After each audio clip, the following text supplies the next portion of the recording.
Women,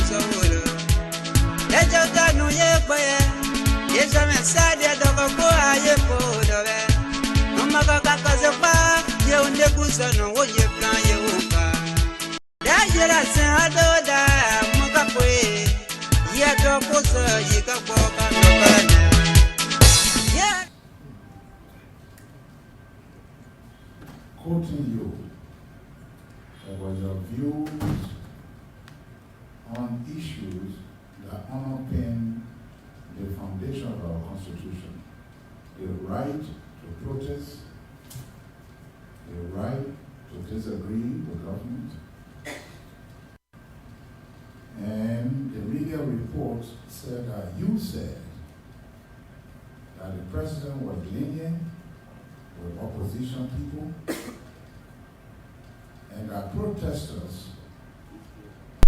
Good evening, good afternoon, actually, and wherever you are, we also say good evening if you are in other parts of the world. We want to welcome you to this all-important information.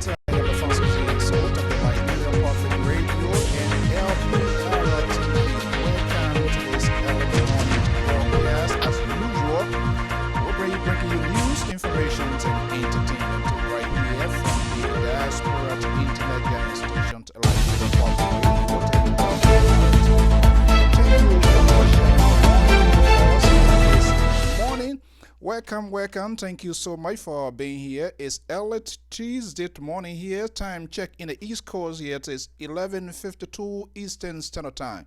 We want to welcome all our viewers and listeners across the globe. Thank you for joining us here this evening. As usual, we bring you news, information, and entertainment. Good morning or good afternoon to Liberia. It all came down according to what front pages reporting, and our folks are also confirmed that one of the contentious confirmation hearings in recent time of the Deputy Minister for Operations Designate by President Dr. George Weah, aka Zolizo, has come to a dead. And we'll be getting your reaction to, for the first time, the government of Liberia, Presidential Press Secretary Solo Kebet addressing critical issues in Liberia regarding the demise of journalist Zina Millat of OKFM.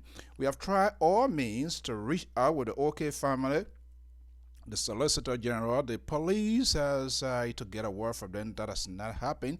But we will try to create a conversation here this evening, this afternoon, morning, wherever you are, in a very special context in which we urge you to have an open mind as we discuss this issue. These and many more will be coming your way right here from the New England Bureau of the Liberia Public Radio and LPR TV. As usual, I'm here this early morning hour. I'm Afonso Zienso right here from the New England Bureau studio. And we will be getting today's your reactions of the confirmation, the decision by the Senate of the Republic of Liberia. Now hearing a categorically rejected Zolizo, the Deputy Minister of Defense Designate by the President of the Republic of Liberia, Dr. George Weah. The press unions and the advocates who saw the red flag that was raised. We need to look at all in its entirety the context surrounding the demise of journalist Zina Millat of OKFM. Our prayers and thought goes out to that. We've been trying to get the press union side of the story. Nothing yet. President Charles Coffett has yet to respond to our call, except President Joe Mason in the USA made a first appearance here on the Liberia Public Radio. Let's listen to Presidential Press Secretary Solo Kebet this morning in the nation's capital of Liberia, to Monrovia, addressing journalists in the presidential update at the presidential type palace in Liberia, if you will, to call it, and we will be getting right to this issue. In the meantime, we're going to go right to some of our sponsors to have a quick commercial commitment, and I will be right back. Yeah, do you? When you hold me, I hold you. When you touch me, I touch you. When you play me, I play you. Let me see you do. tax season is here again, and one thing you want is you don't want to go to people who will. A lot of the times we see in our community, they will mess your tax up and then they are nowhere to be found. So, I mean, my records are there. All of my clients, they have never had any issues. So, I'm available, like I said, throughout the year. And this tax season, I'm ready to roll. You can contact me. My phone number is 267-265-7903, 267-265-7903. And my address where I do the business is 539 South 4th Street, Darby, PA 19023. 539 South 4th Street, Darby, PA 19023. And like you can see, my office is right here. Everything is set up, the computer, my printer, everything is set up. And since the tax season started, that's all I've been doing. And again, I do a lot for my clients. Like I said, I help them. Even if you have filed your taxes in the past with other people and you have had problem, and then your problem have not been resolved, and the IRS keep writing you, whole dollar letters, you can't understand what these letters are, you can call me. Store is Uncle Musa Grocery, Philadelphia, 6523 Wallen Avenue, and Uncle Musa Open Faction, 6519 Wallen Avenue, and Uncle Musa Grocery, 804 Gary Road, Upper Darby, Philadelphia. We carry all African products, food, clothing, mostly Liberian food. If you need anything from Liberia, just call Uncle Musa Grocery. You can go to Google. If you say Uncle Musa Grocery, Google will take you ahead to show you where to get us. So whatever you need from Liberia, if you go to any Uncle Musa Grocery, we will make sure you get what you want. And if you want to send rice to Liberia, we will send rice to Liberia and deliver to your family. They don't need to pick it up. And if you decide for them to pick up to our store in Monrovia too, we have a store in Cow Factory. You can pick it up there, but mostly we deliver rice to your family member, and we send money to Liberia. All over the world, we send money. So welcome to Uncle Musa Grocery anytime. I will make sure all my workers and myself, we have a very good customer service. You'll be taken care of the way you want it. And we have a clothes from Dubai, India and China. We carry all that. We carry lappers, very good lappers, quality one from Holland. Whatever you want from Uncle Musa Grocery or Uncle Musa Home Infection, yes, you can get it. This is Uncle Musa and Grocery Enterprise here. And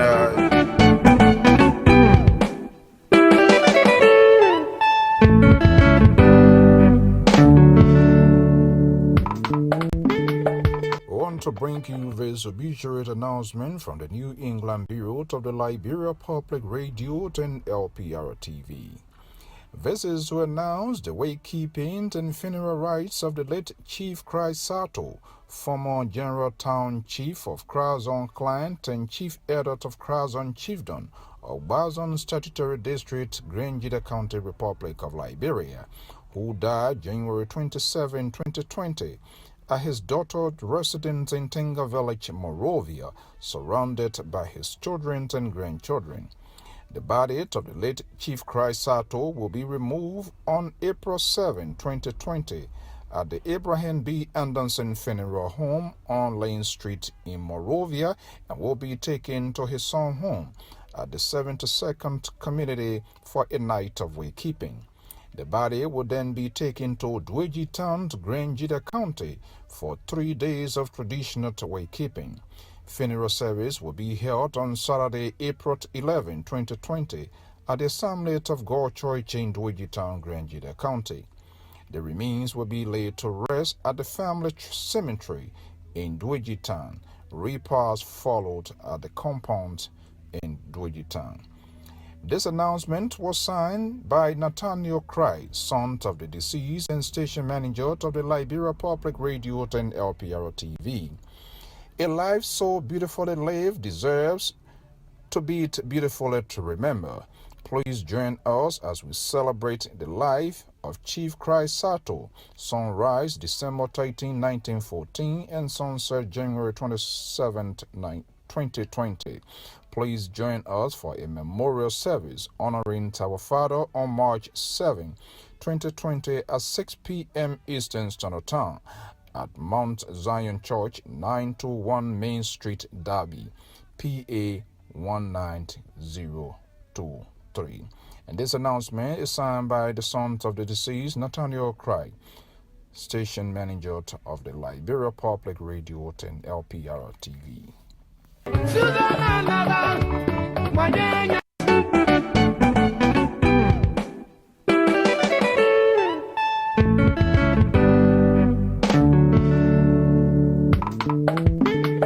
We want to bring you this obituary. Gentlemen of the media, it is a pleasure our offices and a very warm presentation of another edition of Presidential Update or Press Briefing. Today we have with us the Press Secretary who's going to update all of us. So Press Secretary of the Press, thank you. Thank you, Ellis, and a very warm welcome. Good afternoon to my colleagues here present, members from the 4th and 5th estates here present. You are most welcome. I think this briefing will be a bit shorter because we're just going to be to the point, and we, at the end of the updates, probably will be taking a few questions. So once more I say welcome and thank you for coming. I bring you greetings from the President, His Excellency Dr. Josh Manawia. He's okay, he's doing well, and he's working to bring relief, do well for our people and the country at large.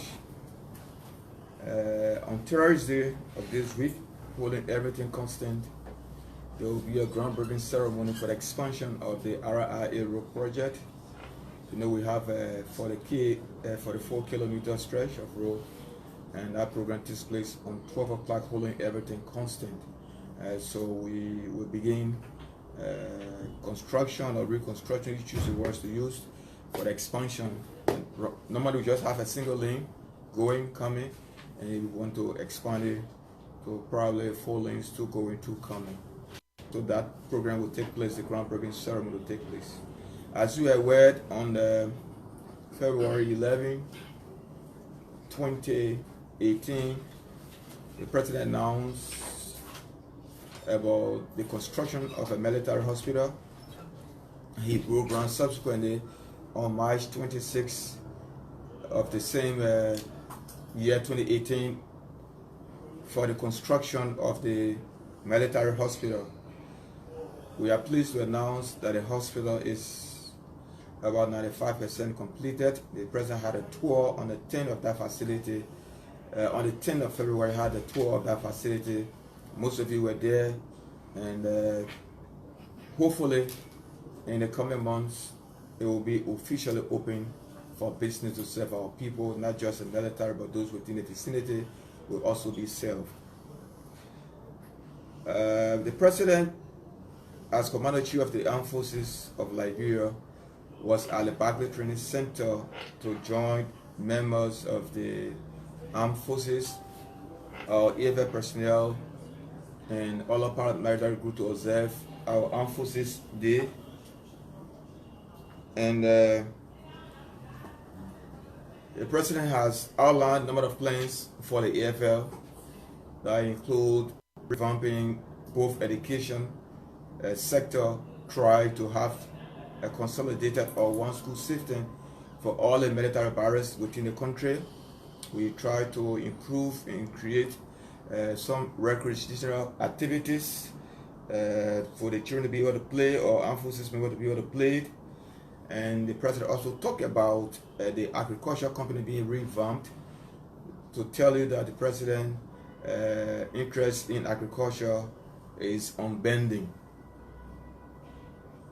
We also, the President also yesterday chaired a cabinet retreat. This time around, it was not restricted to cabinet minister proper. You have deputies, you have assistants, and you have the SOEs all present. Basically, it was a platform afforded other GM ministers to see exactly what needed to be done in recalibrating to move the country forward, where we are to look back at years gone and focus on the 3 years ahead of us to see what would happen. So that retreat took place. It was very, very interesting. It was rewarding. Most of the things for which the retreat was here were met, and people were able to speak out their mind, try to bring up new ideas, and to say how things were working, or those things that didn't work, what need to be done to have them work. So the retreat was good. Swiftly on the issue of gasoline, we have gasoline now in the country. We want to say a big thank you to our people, and we want to also say sorry for the inconvenience they went through. It was not anything intentional. People said they were being given misinformation. They said there was no gasoline, said there was gasoline. But I don't want to use the word lied, but probably, like Minister Nawe said, if you know something and you say that deliberately, then it becomes a lie. But at the time, those that were speaking, like the Minister of Commerce, he was speaking solely on reports that were given to him. RBA, we thank you for your patience. We regret the incident, and we have gas in the country now. The government was able to work with other partners to bring in gas that she paid for from Sierra Leone, 100% paid for by the government, and other importers like Aminata. Some of the trucks were used to transport the gas. And as we speak, the government is taking strategic measures to make sure that henceforth, while we await the findings from the committee that was constituted, the findings should be in by Friday to the president. The president will review it and take action if need be. But in the interim, the government has decided to have our own storage facility as a reserve, our own reserve for cases like this. So probably it may be part of the recommendation, but what is there or not, the government has decided that henceforth she'll have her own reserve. The country tour is on course, but will not take place in February. It will be done in March, mid-March or end of March, but definitely it's going to take place this year. Another thing I want to talk about, we all are saddened by the death of our fallen colleague, Zenu Miller. Nobody wished for their friends to die, but when someone died, we say that's the word of God. God gave it, God take it. Our hearts, our sympathy to the bereaved family, his wife, children, and family of the OKFM. There were some insinuations that Zenu died because he alleged that he was beaten by the Executive Protection Service. But there was no formal complaint submitted to our office or to the president or to the governor of Liberia. But because we saw on the post, we saw other people taking it, we took it serious. Before his demise, we called him to find out what happened. He explained what he thought happened, and we were working along with the PEA president and other people to make sure that we investigate and find out whether his allegations were true. Howbeit, he's gone. And because of that, the government of Liberia, through the Ministry of Justice, has told his family member not to bury his body, not to take his body from the mortuary. He should remain there until an independent autopsy is performed. The family will be given the chance to identify their own pathologist to perform the autopsy. Government is going to pay for it, but they will have to bring it. So the Ministry of Justice is working on that, and they're where we find ourselves. Probably the autopsy will lay to rest some of these insinuations we see on social media, we see other places. I think the body of the late Zenu Miller deserves to be handled properly. It should not be ridiculed like this. People should not be saying what they are saying. This fellow, when he was alive, was very quiet, very dutiful, and I think in that direction he deserves everything. In this time, the family deserves humiliated. Nobody should be saying things they are saying. So the family will be given the chance to identify their own pathology, whether from Liberia, wherever from, to be able to perform their autopsy. The government is going to pay for it. Having said that, basically we take few questions. If you have any, if not, thank you for coming. All right, we recognize Justice. Okay, my name is Justice Clark from Lima. You spoke on the retreat yesterday, the cabinet retreat. What was the outcome of the retreat? Because we saw on the agenda that they were going to sum up what we have been discussed. So what is the outcome of that retreat? And then second, about the same retreat, we talk about communication. I think harnessing or harmonizing the government communication. How is it going to be done this time around that we have observed over the period that the information is not synced from the government point of view? Well, I think I'll sum it up. During my deliberation, that the retreat was rewarding. The purpose for which the retreat was called was met. That is for people to recalibrate. So it's not just about communication. The communication aspect was discussed and the government had decided a way forward. Even the Ministry of Information is also holding a retreat in like 2 weeks' time. And that retreat will also harness everything we talked about, how things should be done, how people should be proactive, and all those things were discussed. But I want to tell you plain blank that no, at the helm of communication, we decided that only using language speak, no. But we talk about communication in essence is information dissemination. Those relevant entities that are in line or in their own ministerial agency should know how communication is supporting, where to send information, who to send information to, and how we can get information out. Because if you don't tell your own story, nobody tells it. So we're telling them not to sit on information, not to be to do the things that they're doing that they're hindering communication, not getting out on time in terms of information. So these are the things we discussed. But we also look at all the issues that will move us forward. So that was discussed, and those that were in the retreat, at least they know exactly where we're heading. Yeah. Julius. Thank you. I'm Julius Republic. I'm Julius, content from KMTV. 3 questions quickly. Thank you, sir. Gas is entering good news. I'd like to find out, in addition to that, whether the quantity in the country is sufficient. Are we still expecting more? Number 2, is there any time frame relative to Zenu's family talking about the autopsy, whether the government is giving them time frame to work in that because of his body issue?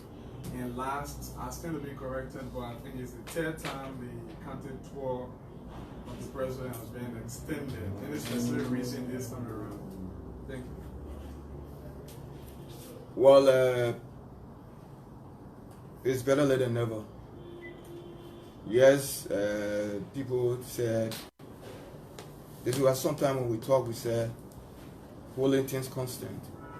There are certain things you don't have control of, and there are certain things you have control of. So better be, the country tour will go ahead, but this time in March. For some obvious reason, you may not say 1, 2, 3 why, but I think by that time we'll be in full preparedness to go. We'll be ready to go, and we'll be prepared 100% for the country tour, holding all factors constant. Again, time frame given to the family, I won't say yes or no, but I think looking at the nature of the case, the family will be swift to act, and the president, the government has advised them to get someone to perform the autopsy of their choice. The issue of money, government is going to foot the bills, so it's left with the family now to find someone to do that, because the government does not want to come this time and say, Justice Clark, you do it, or how you call him? No, not Vafle. I'm talking about Julius Compton. You go and do it. So let them come and bring their own pathologist, somebody they trust, somebody they believe, whether from Liberia, whether from Ghana, whatever they can find that person. Government will try to foot the bill. So let the family try to do all they can to be able to identify that person to come and perform the autopsy. So there is no actual time frame, but they were advised not to take the body out, let the body remain there until the autopsy is performed. Which other question again? Yes. Yes, we have gasoline in the country, and we're not going to stop to say, well, because we have a tango that Aminata brought, the vessel landed. Besides Aminata, there were other people that had product on that vessel. We talk about 19,000 metric tons. We talk about more than 1 million plus, almost 2 million gallons here. From now to the 24th, we expect other vessels to come. Like I said, we are doing everything we can to make sure we don't go back to what happens. This is why the president constituted a committee, and the committee findings should be in by Friday. Yeah, from Bable to do. Thank you. Favle Kamara, EOBC. You talked about the expansion of the RIA road. What is the name of the company expanding the road, and what is the total cost? Secondly, the issue of the retreat. Did the issue of reshuffle ever come up in the retreat, and did the president express satisfaction over the performance of the cabinet ministers? Well, let me start with the first question. You talk about the cost of the road, the company. At the groundbreaking ceremony, you'll be told exactly the duration of the project, who is doing the project, how it will be done. I'm only giving help so happy. Opinion on what the media reported, but I'd like for you to look face to face and tell us, do you believe in the respect of the Constitution for people to protest? And do you believe that the president is lenient with opposition, that you ought to move on opposition in whichever way he thinks? I will come after these questions are answered with additional concerns. Thank you, Mr. Chairman. Okay, you go answer those 3 questions. Mr. Chairman, information to the nominee.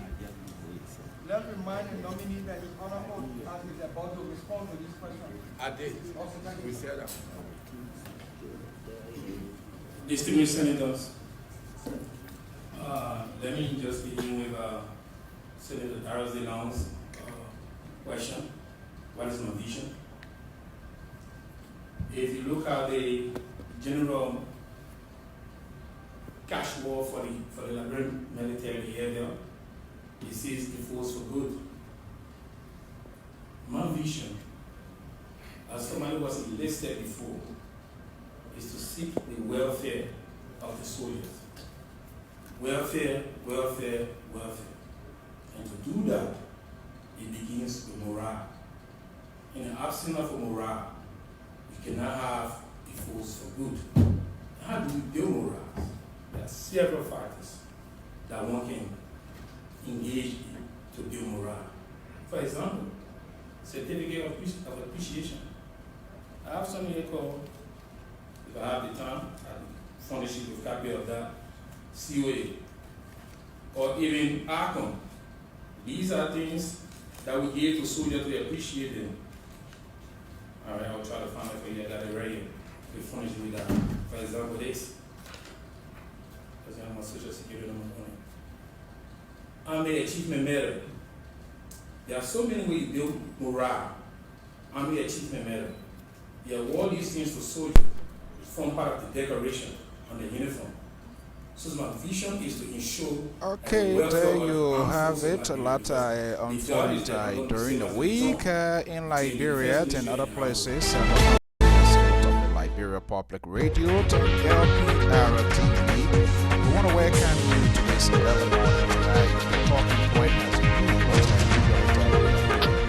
breaking news, information, entertainment. Thank you so much for sharing your morning with me here on this network. Welcome, folks. I'm Afonso Ziensot of the Liberia Public Radio and LPR TV. I want to welcome all of my viewers and listeners, whether you are in Liberia, in the USA, Europe, and in part of the world. Welcome to this morning time podcast. Time check here is 12:20 Eastern Standard Time right here.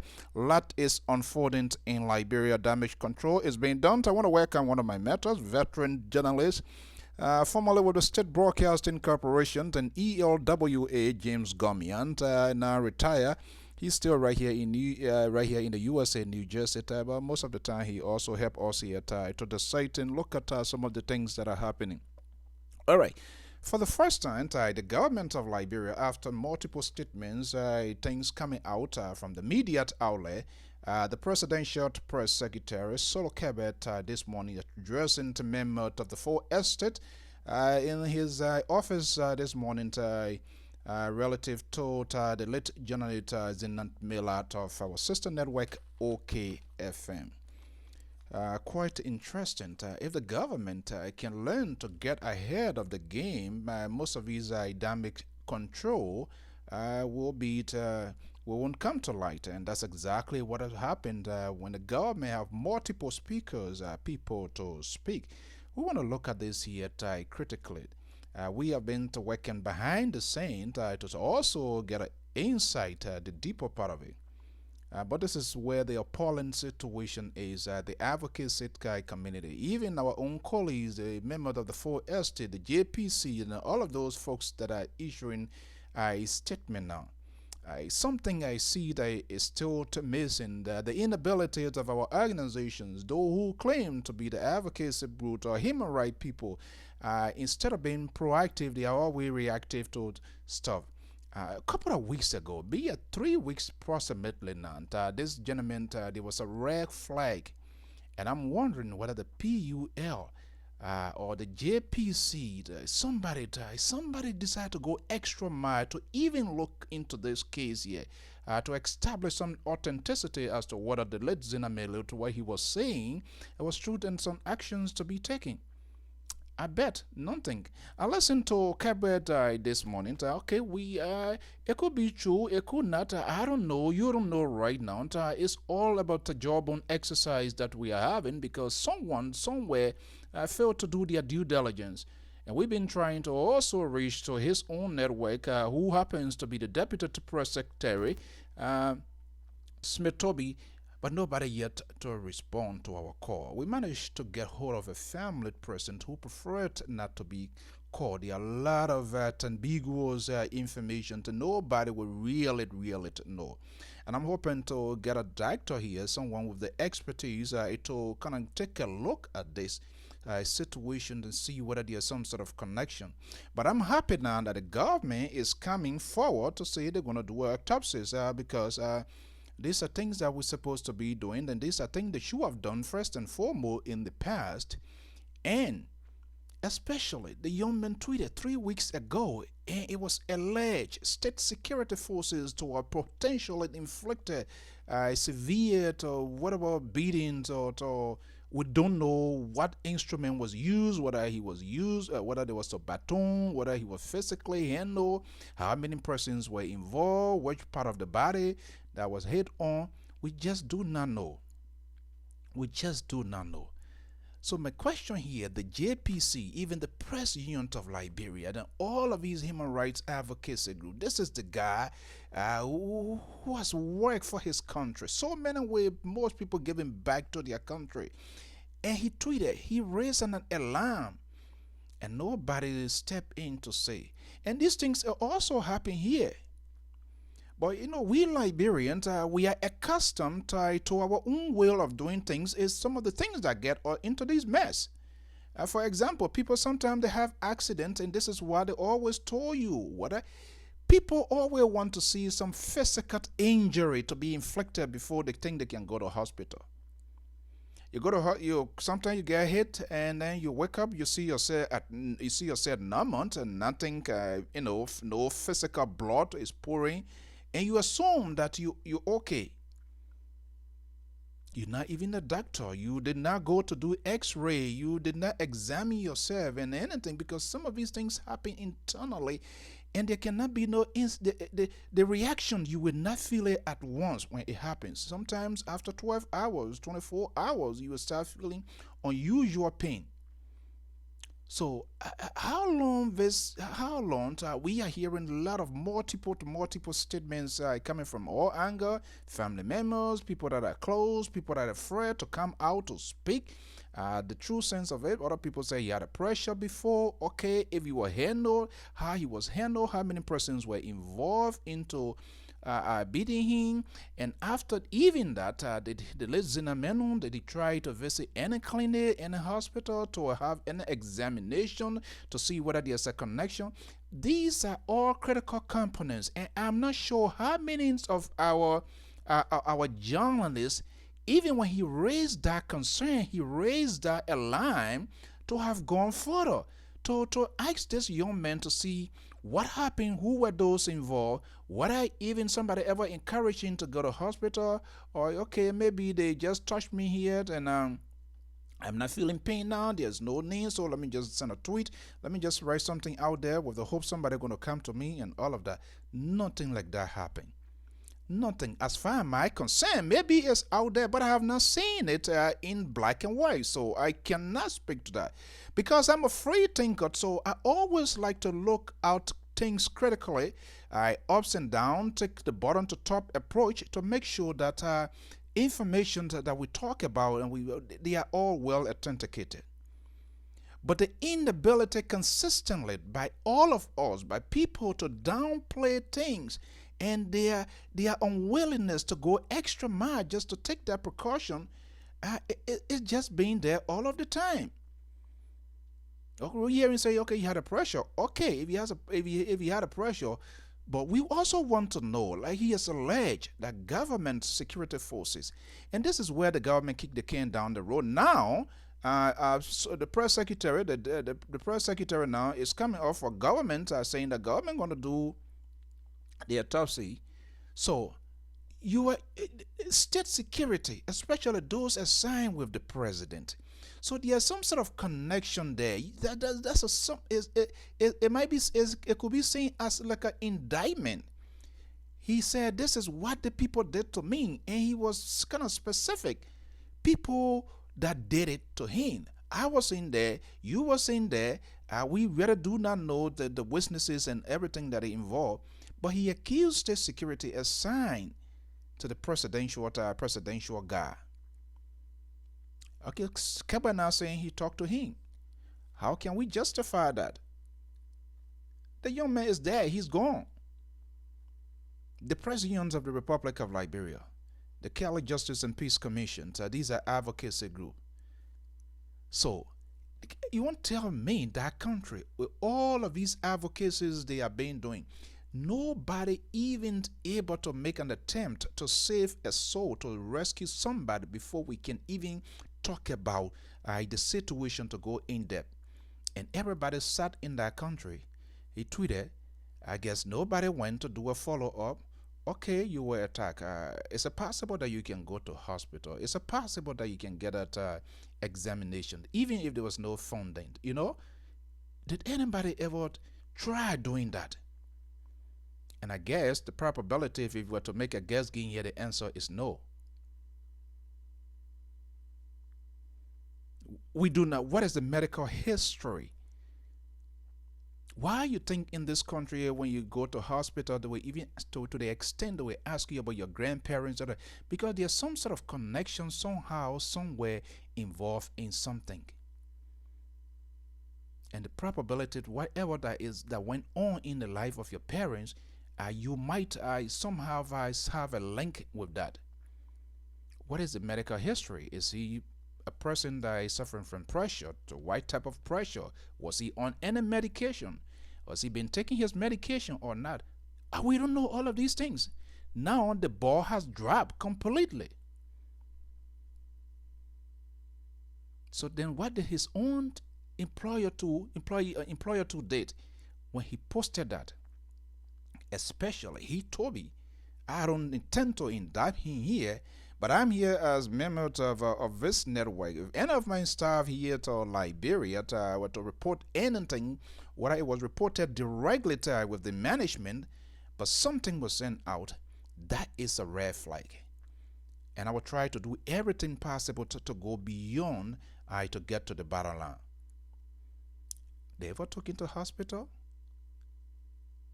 3 weeks. So where the doctor going to be coming from now? That's extra money the government want to fund, because and she's forced to do that because there's some sort of indictment is being placed on the government. This is why when you have people who not even in the first place supposed to be speaking for the government, and that's not the first time. We have heard this over and over that people who got no business speaking for government should not speak. Keep quiet if you don't know it. And I saw my own friend and brother, Kebe, trying to do damage control. That was a little good attempt to, first of all, even to admit the wrongs of the government relative with the gas. Let me digress a little bit here with the gas issue.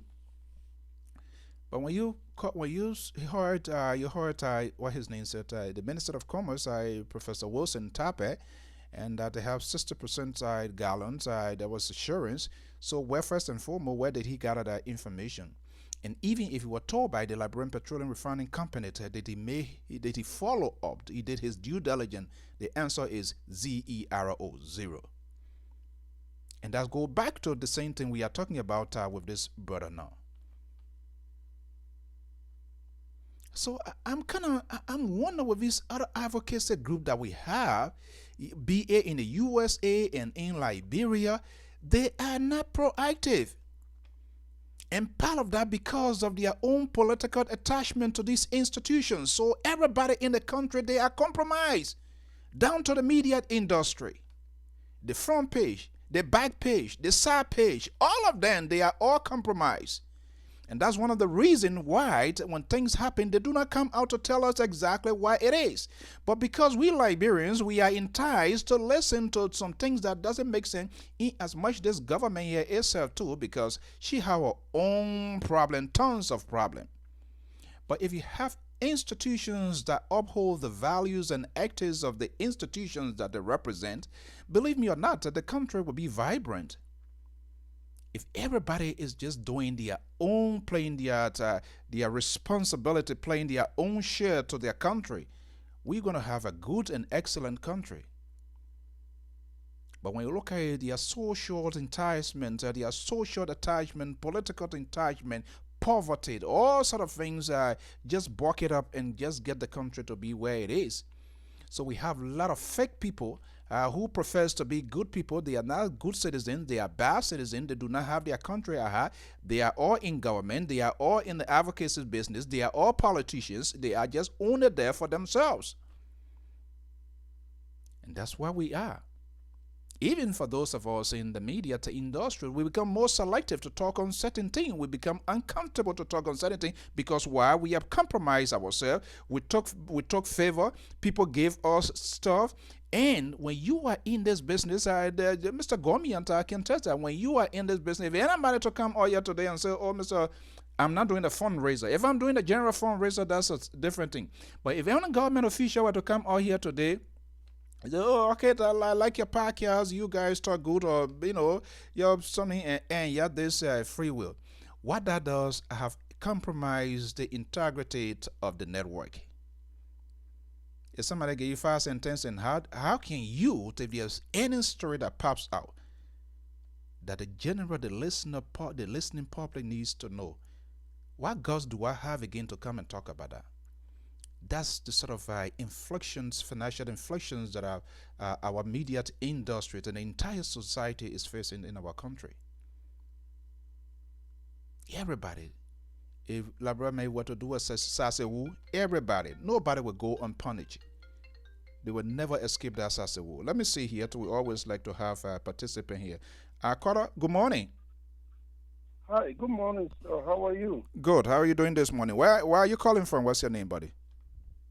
My name is Emmanuel Newman. I'm calling from New York.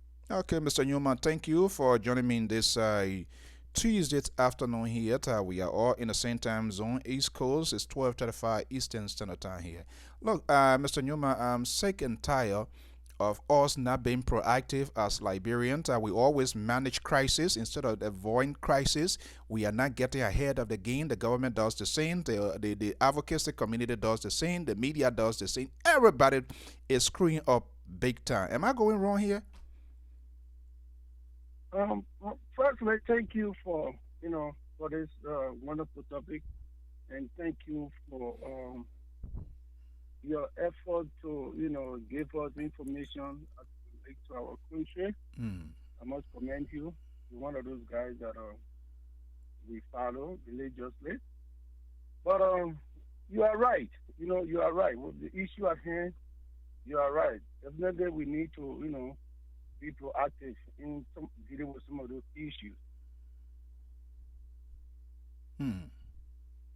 So you listen to the presidential press secretary, Mr. Solo Kegbert. What do you make of his assertion that now government is admitting that they're going to honor the autopsy? Does that suggest to you anything sounds like in your head that the government seems to be clean from this one here? Is that the case? But whenever someone dies, more especially prominent person or someone that is, like a public figure, people always try to draw the first assumption is maybe government hands should, inside. So I think the state government is taking to exonerate herself from the allegation. I think it's in the right direction. But let's see, so many times autopsies, being conducted on people that are, on persons that have died, and the results is not glaring because looking at the fact that it may not be 100% accurate. People have, the body have been tampered with. There are a lot of things that are involved unless here in the U.S. where autopsy, even if the person died many years ago or maybe a few months ago, no matter how it is, they still try to draw that, correlation. Right. The DNC, those sort of forensic, a lot of things can be done. We're not going to do those things. We do not have the capacity to get those things done. Yeah, that's my point. The forensic, let's say examination may not be that accurate. So there are still room for doubt. Given our own situation, given the body, how much it has been played with. So there are still doubt. So, but for me, I still have to, the press union of Liberia, I still have problem with the press union, given the fact that when this brother complained that he was, being brutalized by the EPS, all the talk show hosts, the media personnel, nobody have. Nobody did anything. Nobody make a follow up. They didn't bring it. I have called my friend and brother who happens. They didn't raise alarm, to come to this brother rescue. Nobody came out to care of the editorial. Nobody came out to give it publicity. So at least this brother would have been given, probably he would have survived. And Mr. Newman, besides even the publicity, I talked to one of my reporters that he was on, I believe, one of the local station. Because, look, not just on the government. My problem here, all of us must be held accountable of our actions, what we say, what we do, what we exhibit. It's not government official alone. If I come here and people listen to me and I start talking crap, start talking bullshit, and, I think I should be held accountable. And not just that, I must also be able to say the facts. That's it. But our people everybody just slack down. It's like go for all, everybody for themselves. That's the kind of country that we are having. And but the most astonishing thing in it is that Smith, who was the deputy press secretary, worked with this guy when he was like, okay, FM. Right. Partners appointing a deputy press secretary. Smith worked with this guy. And you given the fact that this guy, he complained about, being brutalized by the police, by the EFPS. So I think that should send a alarming wave, to bring it to the spotlight, to the public spotlight. Right. It should have been highlighted in some of those media, broadcasts. But nothing was done. Even the Steve Majirake show, all those guys, nothing was done. Everybody takes the kind of Jessica attitude, that nobody cares for T-Max, anybody. I can tell you, T-Max, all of those people, they are all compromised. I can say that they are all compromised. The very front page, they were to propose certain thing on George Weah. He did not do it. He went and took $10,000 and come back and later now. So where is the authenticity? Where is the credibility? That's the problem we are in the country. And it's all brought down to people not holding to their professions as staying, and they do not want to be credible. That's not the days of James Gomian. That's not the days of Moses Washington, those folks that used to be with ELBCs and all of those people. Kenny Yababulo Best of Daily Observers and stuff like that. As the Bantu and all of those people. I mean, I'm not saying they are 100% perfect, but you could see the credibility and some sort of a dignity within the industry. But nowadays, it's crazy. Yeah, I certainly agree. I certainly agree with you. More especially given our time now, it's like our, the profession, the journalism, journalism have turned into, seeking for yourself. I think that's why you have to go for the news. You have to go for the news. He says something critical. If I were there, I would invite him. I would have to make him to explain, not just because he's a journalist and then I should give him a free pass, or because he's an opposition.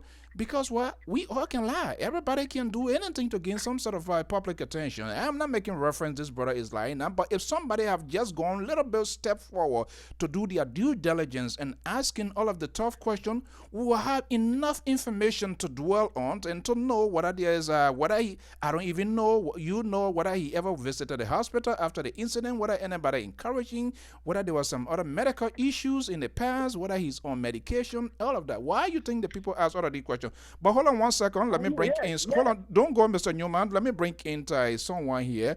Happens to be one of our analysts, and straight off to the point. We do not sanction people's view, but whatever say is your view on the Liberia Popular Radio. Mr. George is here. But George, good morning. Good afternoon, sir. Okay, good. Thank you that you are here. Okay, I'm a first time hearing that. The deputy press secretary spoke this morning. On this issue, is that enough to put it to a rest? The government is making that argument. Is that enough? I mean, it's a huge step. Let's get it right. It's a huge step. They are volunteer. They are willing to say that. But I believe in the process of crisis to avoid crisis instead of managing crisis. Managing crisis is not my favorite. Go ahead.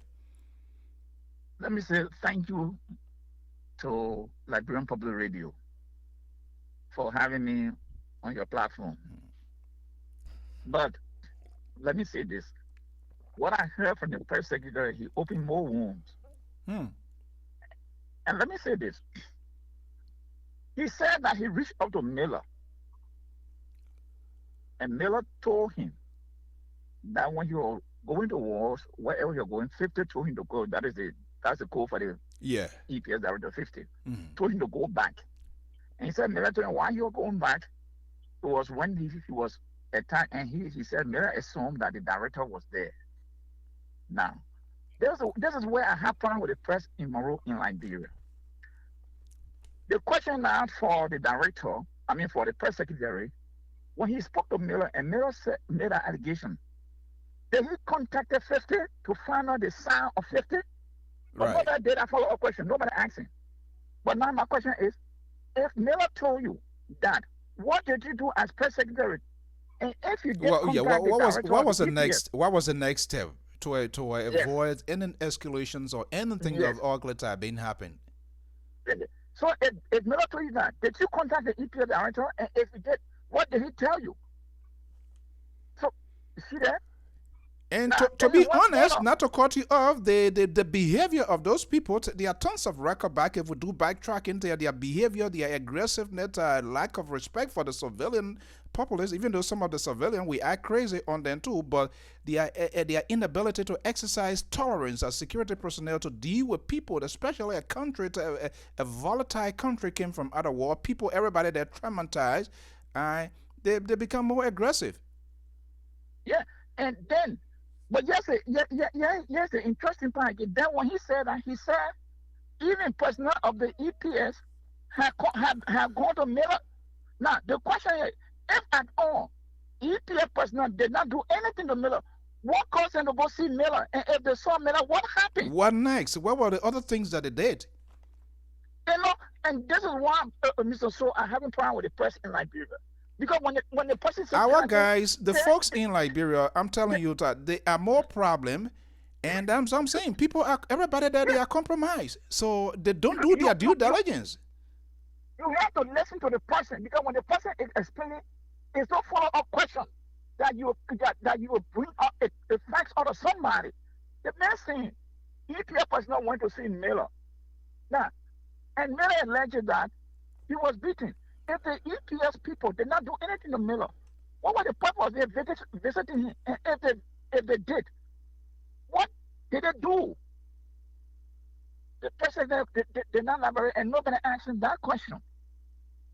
Okay, hold on 1 second, Pa George. Don't go away. Hold on. Let me just, Mr. Newman, to stay there. I have a number here for 443 number 3356. Good morning. No, good afternoon, caller. What's your name and where are you calling from? My name is Prince Sharif. Mr. Sharif. I call you from Delaware. Okay. Good morning. Good to you. Yeah. Good morning, sir. Okay. Yeah, so the people don't make follow-up. They just want to interview maybe officials or people that find interest in that because they wish to have heard that. But Prince, let me hear from you. You listened to Secretary Solo Kabet this morning, and all of these revelations surrounding the late Miller's story. Do you think the government did a good job? Let me just say thank you for giving me the opportunity. This morning, the Honorable spoke on so many issues. Right. And I think paramount amongst those issues for this particular platform is what we are discussing. So I'm going to limit my discussion to... No, yeah, it's open my way. And the reason is I heard about the responsions of RIA, which is a group thing, but this is where the problem comes in, and you will come to your points, Prince. Sometimes when some of these ugly things that are side distraction, when they come, then it makes it difficult to go to the real sort of dinner or saying which you want to have for the day. You know, somebody didn't give you donor already. Go ahead. No, but anyway, I don't really think so. But you see, one thing I know, I am not a journalist, but by profession, I'm an educator. Right. I play again my people. What I know about the fee of journalism, because I read, people go and look for the news that they think will be able to raise the eyebrows and the ears and everything, you know, sensational headlines. That's what they'll go and look for. The one that has to do with, you know, they weigh the various topic and they come up with it. Now, the issue of our brother, the family member came up and, you know, said whatever, you know, that was said at the time, what they say at the time. But it is unfortunate, like you rightly said, and I want to agree with you, that in Liberia or under this dispensation, most of the people who are in the field of journalism, they are not practicing the ethics and they are not even behaving as one. I will give you an example. As a journalist, you are under obligation. It depends. Like I said, I'm not a journalist, but an investigative journalist, like people brag of it in Liberia, that among the first 10, you know, investigative journalists they have in the world, they are amongst the first 10. I think they are under obligation to be able to do an extensive background investigation on whoever that will come up with an allegation. Right. Especially Zinu Miller, being a member of the press, being a member of that particular institution, they have the right or they were under obligation to be able to verify whatever allegations that he came up with. Right. We saw a post from Zinu Miller saying that he was allegedly manhandled by, you know, some EPS officer. Right. He posted that. Right. Now, let's ask ourselves the critical question and not try to politicize it. How many of us as journalists, I'm not journalist man, how many journalists went to do a due diligence to that brother and say, well, let's find out. Okay, let's forget about that.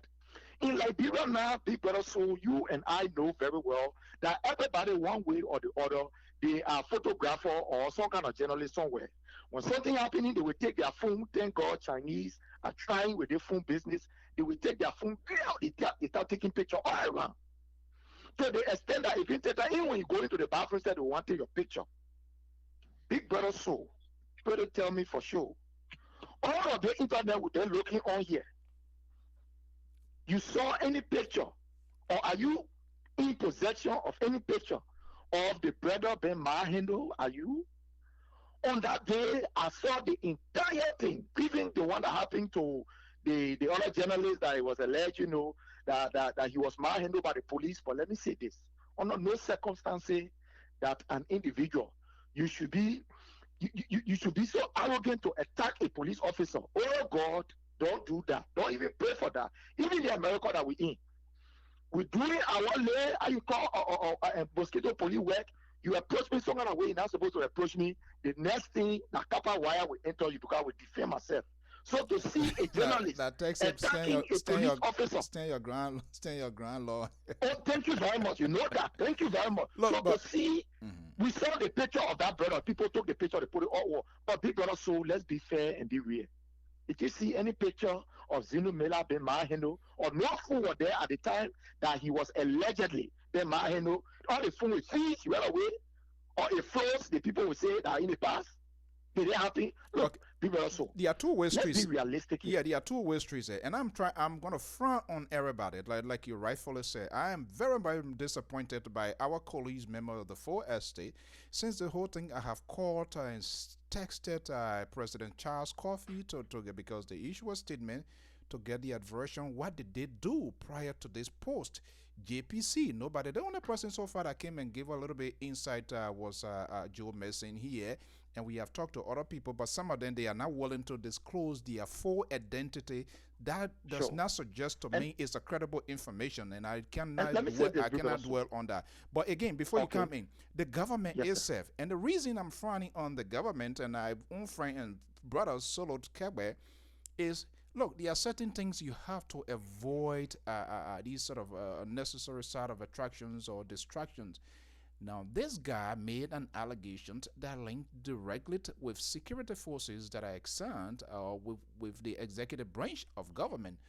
So, the possibility of it creating Hank and putting cloud, whether those people, EPS, whether other people were wearing EPS uniform, I do not know. Now he sent this thing here. So if I were in the position of Solo Kebe or even folks close to the president, I was going to follow the case to the teeth to make sure, because you know why? If you don't do it, see where we are now. It's just like that talking studio we are having now. Melas is no longer here to give us full details. The front page that can interview people that can do X, Y, Z, the T-Match, and all of those people, they on the ground. Nobody call in this guy to asking question, hey, what happens? Who were there? What has been your situation? Did you go to hospital? Did you file in a complaint besides the tweet that was posted? All of these questions, we need to have answers to those questions. Yeah. Unfortunately, we don't. Yes, sir. And this is where I disagree with people. Even in this America, thank God we here. Will remove from way lower is here.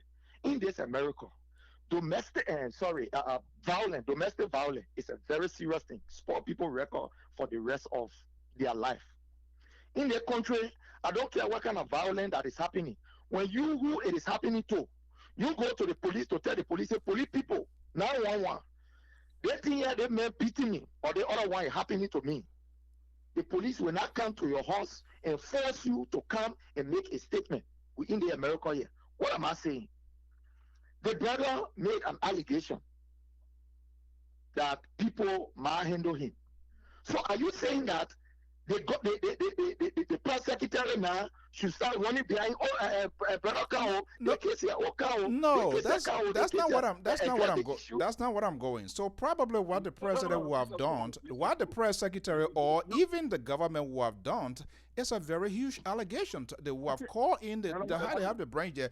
But okay, let me bring in somebody here. Hold on, Prince, don't go. I say exception to Prince. I say exception to Prince analysis about it. Look, let me tell you. Look, the position of the government right now, if somebody can message a journalist and say that, look, I was beaten, government should go 5 steps ahead because they have the propensity to tarnish the reputation of the government and the security, so to speak. So if a journalist come out and posted that, look, I was beaten, I was beaten by EPS security in the presence of the directors for safety. I think that was some critical. That was a critical piece. Yeah, critical pieces information were provided. I come in. Somebody don't have to go take. Look at the example you gave me. If you are in a present when police see you guys fighting in the street, it's their right to stop and even ask you or maybe to intervene. You don't have to go and call them, but as a matter of fact that you are in the street fighting, that alone gives them the right to intervene. You understand? So I disagree with my brother. And Newman, exactly. Newman, you don't have to go and form a complaint. And Prince, in the presence of the safety director. He was a little bit details with the information. He was a little bit detailed, you know. To go into a detail to find out what happened, because this is Africa. It's not like the United States where people will try to eat or will go to the extent of finding out from the journalist or inviting the journalist to another or maybe outlet to question them. This is the guy that is working, is a well-known guy. So what the government should have done to clear their reputation, the reputation of the security, they should have gone faster ahead of the men. So he did not tell a former company, let us go and see, or let us set a committee, because this time everything is by committee. Let the press union. The press union said they did disservice to the guy. I can't wait for Charles Coffey to answer my phone call to here before. If this guy complain, any journalist that complain in Liberia that I was flogged or I was manhandled. No. Let's put aside. Let's put aside. I come in. Hold on 1 second. Yes, come in 1 second. You will come in and Pat George will come in. Let's put aside a journalist. If ordinary citizen complains that, hey, and especially they were a little bit detailed of the information they are providing. In this case, the guy said the security chief was there. Accused and said, maybe, let's assume you are the director of something and you have your boys or whatever there. Sometimes these guys, bully guys, they do some crazy thing without their head knowing. We must be plain and honest with that. But he said this guy was there in his presence. So in itself, it's a sort of it's an indictment now being placed on you. And so even another press secretary, I'm just only saying that because he's providing the briefing. I think they have gone more step further to make sure to get to the bottom line. Whether the journalist was lying, being a journalist does not mean you can lie. All of us will do crazy things. But if they are going further to investigate, to know the source and who these people are, to establish the facts, whether in fact these people here, they were uniform EPS people, and whether this EPS director was there, and if he was flogged, on whose order these guys were acting. Somebody might have told them if that was the act they committed, somebody might have given that order. These are the things that we should have been able to know. If investigation, why he was alive, if intensive and proper investigation was constituted or conducted, we will know that. But we can't know anything now. Yes, sir. I want to come in with this. We listened to the press secretary, and he said he was quoting from what he and the late Miller discussed. Right. That Miller himself admitted that the incident. Where is Miller? Prince, the EPS boss. Prince.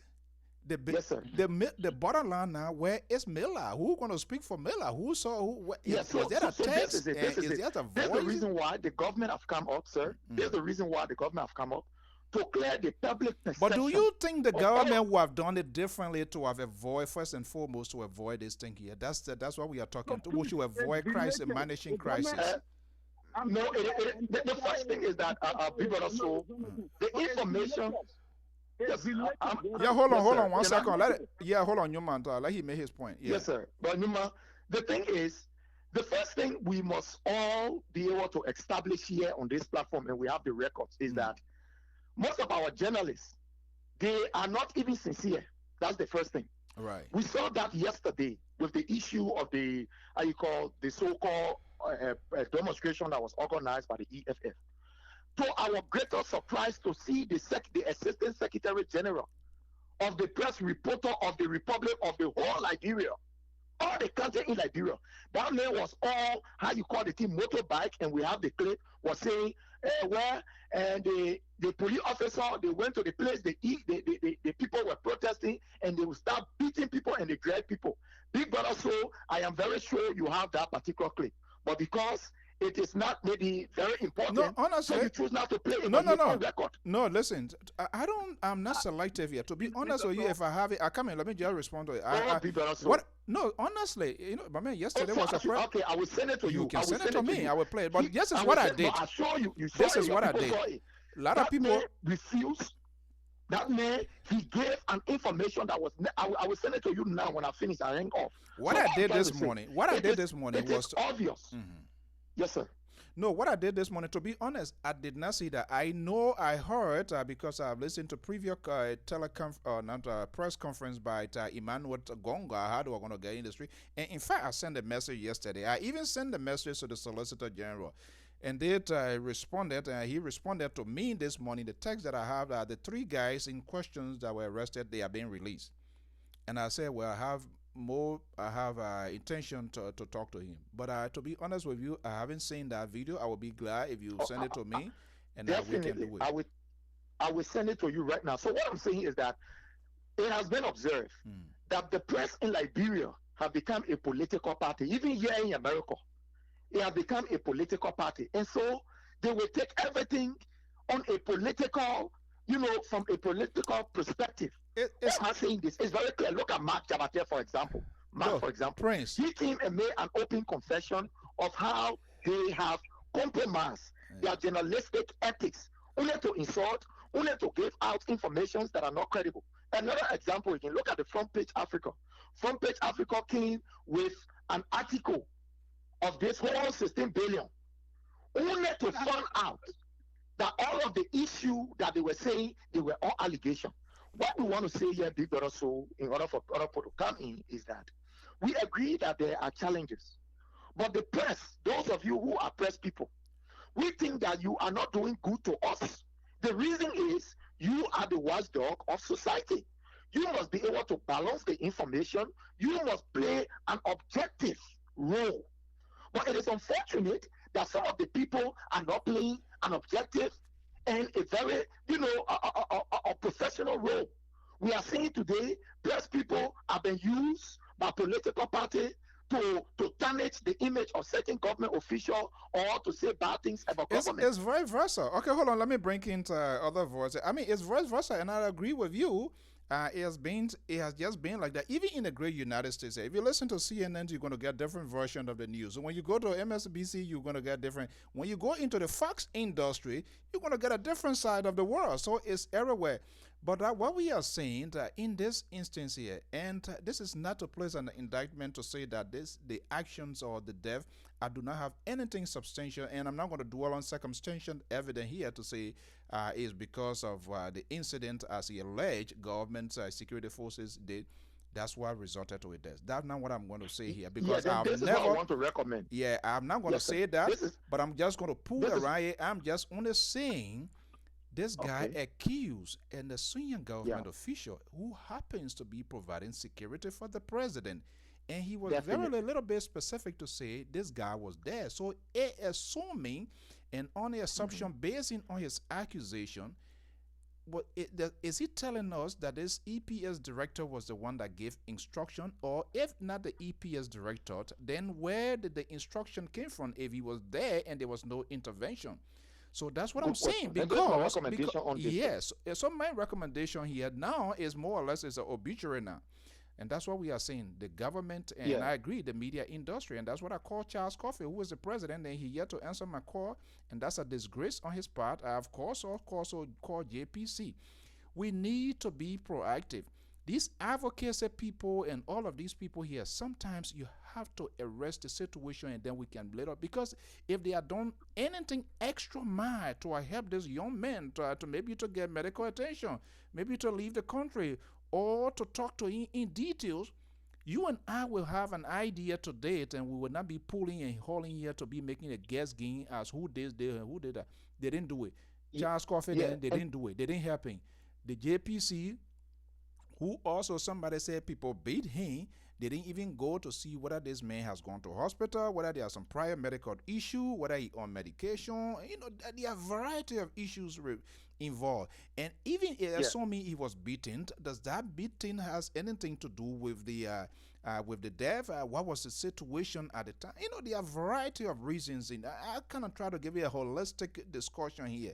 But bottom line, yeah, but sir, yeah, this is my recommendation. You know, I listened to you from the very beginning, and all of what we are saying here, they are all speculations. You know, from assumptions and the rest of it. We have no tangible facts that we can lay hands on. So I believe what I would want to recommend, as somebody who wants to dig, you know, in depth in the situation to find out, you know, the whole historicity about the whole thing, I would want to advise that this thing, since you have started the process of contacting people who were on the scene, you know, people who could maybe provide the actual information about this thing, I would like to suggest that, you know, you gather all of the facts, because what we are saying here, examining today, we talk all these things, then tomorrow you get another information, we talk another thing, which will be to some extent a contradiction. So my own recommendation and advice would be, thank God that you have started the process of calling people, getting the information from the people, and finding out even what happened, including digging deeper into it of those people that were there, because there were other journalists, and they had their camera, they had their phone, and they were taking pictures and all the other things that I know you are doing right now to, you know, call them to do a kind of independent, you know, investigation. I would suggest that let's see what you have, that you have already started it over the period or over whatever period it is, that when you get all of these informations, then you can come to us, the public, and tell us that, well, from my own investigation, these are the evidences. I talked to Mr. A. That would not even want to talk to you. That would not even prove it right. They're not answering my call. I mean, that would not prove it right. To answer. They're supposed to answer to you, because unfortunately, you are the ears, the eyes, and the nose of the Liberian people, the watchdog. So they're supposed to answer. Unfortunately, Prince, let me tell you now, unfortunately, the government side, the opposition side, all of these people become more selective who to talk to, who they want to share information with. But I thank God. And that's why I gave not even credit to, because when the whole thing started, I texted 2 a.m. I texted the Solicitor General. Why? Because he's one of the chief prosecutors of the government and that's he's one of the person that I gave credit to. Giving credit in terms of being spontaneous to call. Anytime we call here, he come. But unlike most of the other officials, you see your indictment against your indictment against the government now, you see it wrong, because you say the government can talk to you, people talk to select. I'm talking about listen. Listen. You run the government. No, because you say the Solicitor General can talk to you and Prince. They're not part of government. Honestly, listen to me. I am saying I'm very crystal clear. I started with Moses Carter, because anything that has criminality in nature, the police would be the very first thing to establish the criminality of the case. Has he responded to me? Has he? No. And when I called, same message, what his name said, CFO said he got no idea of it. So I did not get what I was supposed to get, but I also appreciate. But hold on, let me just bring in somebody here. I mean, we'll try to do our best. 214 number 5215. Good afternoon. Where are you calling from? What's your name? Hey, Mr. So this is Ryan calling you from Chicago, Illinois. Okay, how are you today? I'm doing good. And you? Oh, I'm okay. Thank you for being part of this discussion. So, what's your side of it? What all of us will have done to avoid this sort of conversation that we are having today? To me, I've been listening to the caller. You know the problem about with the Liberian, when the wrong thing is happening, most Liberians will sit down there and back the wrong, because it's not happening in their case. But there's some that does, did not matter work with OKFN, didn't work with OKFN. After when Smith Tove, he was there when Smith Tove left and became assistant press secretary to the president. And then this fellow, the issue in which why making it so important and people are overlooking it, they're creating a bad image from the government. They followed make sure before even a day that you were beaten by the EPS officer or the SKD sport complex in the presence of Trocom, who is EPS board. Right. By the time they say the information minister, because the information minister is the spokesperson of the government, is not happy under the police for the fair which were over the Moses Carter to get the update on it. Nobody has said anything about it. And let's tell it down. Today, people are saying they have a whole lot of things. But the very first thing I want to say for some other people that listen to is, during that time, when Benjamin the thing that were in our country, killing people, doing whole lot of things, at the end of the day, they charged alone, very consequently. And then you are saying they are all in different areas. So all of these things are happening, is making bad image on the government, although the government, but the main question of the government is real. With all the territory that they have built over here. So it's happening in Zina letter case. Because people are not looking at the writing at the Zina letter. You listen to the Zina letter on OKFM. You don't only Zina letter not back the government, you don't also back the opposition. He's being very strict. So if you have problem, he has been beaten by the state security, the government should be able to address the issue on the investigation to have been made, and it should get a preliminary investigation result up to the people like before the time, before the death. But nothing was done. After the death of the man, before they can't get all the issue. I don't see it fair like that. Okay. It's not fair to me. Right. So to me, the government, they are so although we know the government has a whole lot of engagement. But in the government, you have people who to address issues, such an issue that then wake up on. But everybody's saying about just here to it. They are happy to see them today. But they happy to another person. All the people are backing these people. One of these days, happy to solve their relative too. And they may not know what to say. So it's wrong. I'm not saying the people of Sinamera is the cause of the death. We don't know. But why is the medical report? Why do you don't want to release the medical report? People are saying I made back of hypertension. A point of injection. Well, so you need to correct your caller that the medical report from the ERW hospital, they release it. It will the family. No, listen, let's get it right here. We shouldn't insinuate and cannot remix information here. What I listened to Secretary Kegbe this evening that they're going to encourage the family and hopefully the media going to have asset to that release. And you see, unfortunately, I think Liberia needs to grow, and all of us needs to grow as a people. Most of the time when these things happen, but I understand in third world country too how it's tough. Sometimes when you want to come out, there can be a reprisal, our family lines, and all sort of things. But it was like, believe me or not, it was in the Western world by this time. The family, either family president or somebody, I don't care how tough it is, they will come forward to address some question, whether it will be the facts or not, but they will come out to speak out. And that's what I'm saying. I'm interested to know in this young man's own medical history as well, whether there was anything or to talk to a doctor. But all in all, we will know if we get the details information. But the bottom line, these things should have been avoided at all costs. Our colleagues in the media industry did not do a good job. They did not follow up extensively with him as they should have been. The EPS, the office of the president, which because the indictment there was placed on the office of the president, people that provide security for the president, to say that the director, it happens in the presence of the director. So my question here, if the director, as he allegedly saying, he's saying that the director was there. So my question now is, on whose order these folks allegedly who did this thing here, on whose order they were acting? And if not the director, the director's order, and the director was present at that time as he alleged, then where does that instruction come from? That's unfortunately that's the whole situation. Yes. Mr. So let me just inject something here. For me, I don't care. And you know me, what a opposition or government, I don't care. I call it as it is. Let me say something here. Maybe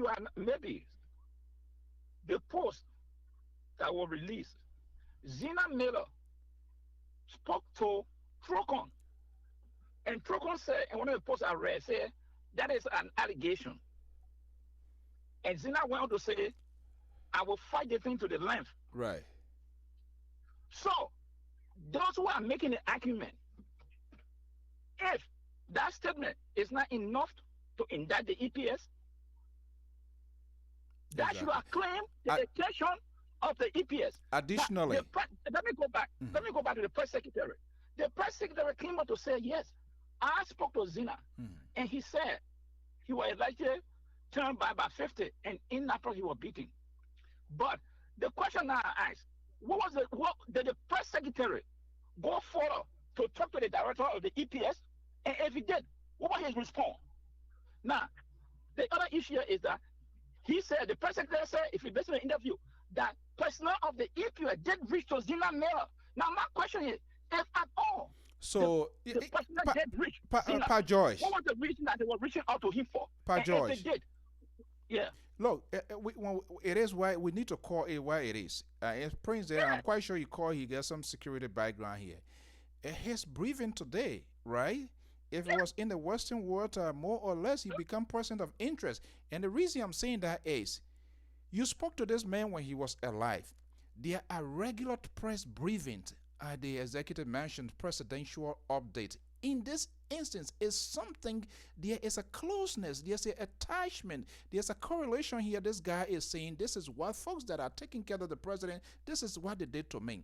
Has he ever mentioned that hey, even though Zina tweeted XY time ago, 3 weeks, 4 weeks ago, but I talked to him, this is what XYZ he said. Then maybe the media or other people have gone further to go and validate his statement.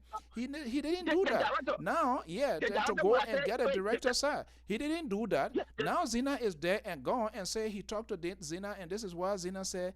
It's just absurd. They need to stop this sort of thing. It just creates a necessary thing. I'm happy they want to expand that Robert Fee Highway because it has taken a lot of people's life. But when you have these things in the middle of other things, then it overshadows it because why? Someone's life is involved. And that's what makes it difficult here. Sometimes they don't jump ahead of the game. They wait until things happen and then they try to manage the crisis. Yeah, and then look at here. And let me go back. I said it last night, but we had a problem with the video. Zina didn't mention in his post, Gifford and Clarence. They were all on the feed during the commentary that day. They work with OKFN. What did they do as fellow employee to follow up that story that Zina had told them? The Smith told him, I've called him. Smith, I've called him. You have not even answered. What did they do as employee? Because it's Mr. So, you and I are working. The OKFN is the president. The main thing is OKFN, you the assistant press secretary. Can you get the Yeah, listen, Mr. Soul, you better Soul. Yeah, let's have it one at a time. This is a critical issue. We need to. Hello, guys. Hold on 1 second. I don't want people to inject their personal stuff here. This is it's a country issue. Whether you're sedition, you're opposition, I'm not that kind of person in that talk here. But I want what is right for our country because all of these things distract us from keeping the kind of conversation we're supposed to keep. I think this guy, he was doing his job that he's supposed to do, and here we are because something happened and people who didn't take responsibility, our media people didn't follow up, the government itself that was indicted, they didn't do their due diligence. All of us should be held responsible for this whole thing. So when we're having these sort of conversations, they are very peculiar conversation for me. It's here today. I don't know whether it will be me or it be any of my other staff that are there, but like what George was saying, if it were in my case, if I hear right now any of my members in Liberia or even here to say, oh, XYZ, whether they told me or not, first thing that will click to my attention, or I need to take some little step further to see what he or she is saying, if there's any truth in it. I will not wait until it becomes ugly, that it cannot be fixed no longer, and say I want to address it. That's the unfortunate situation about it. George, go ahead. And this is what we said. Okay. So this is what I was saying. Yeah, this is what I was saying. I said, look, for me, I don't know the sugarcoat thing. It's just me. The employee, state police are okay, I mean, FN. They should have done more because he did complain to them. And since they have the microphone, and that's the that is the difference. Because when you sit behind that microphone, you got more power. Thousands of people listening to you. So any issue you raise on the air, it creates concern. No, they didn't even do it too. It's only government or opposition people, then only people they go to. They have their own colleagues who are complaining. Nobody invited the team manager. I tell them nobody invited him to also asking, are you sure this may and see whether they can even call on the people? I mean, it's a complete mess in our country. Everybody just moving like like chicken without heads.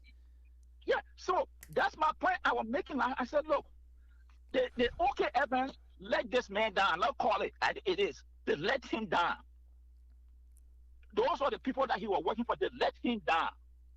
Because I say, if I'm here, I do some program for Mr. So, and Mr. So tell me, I will hit by so people.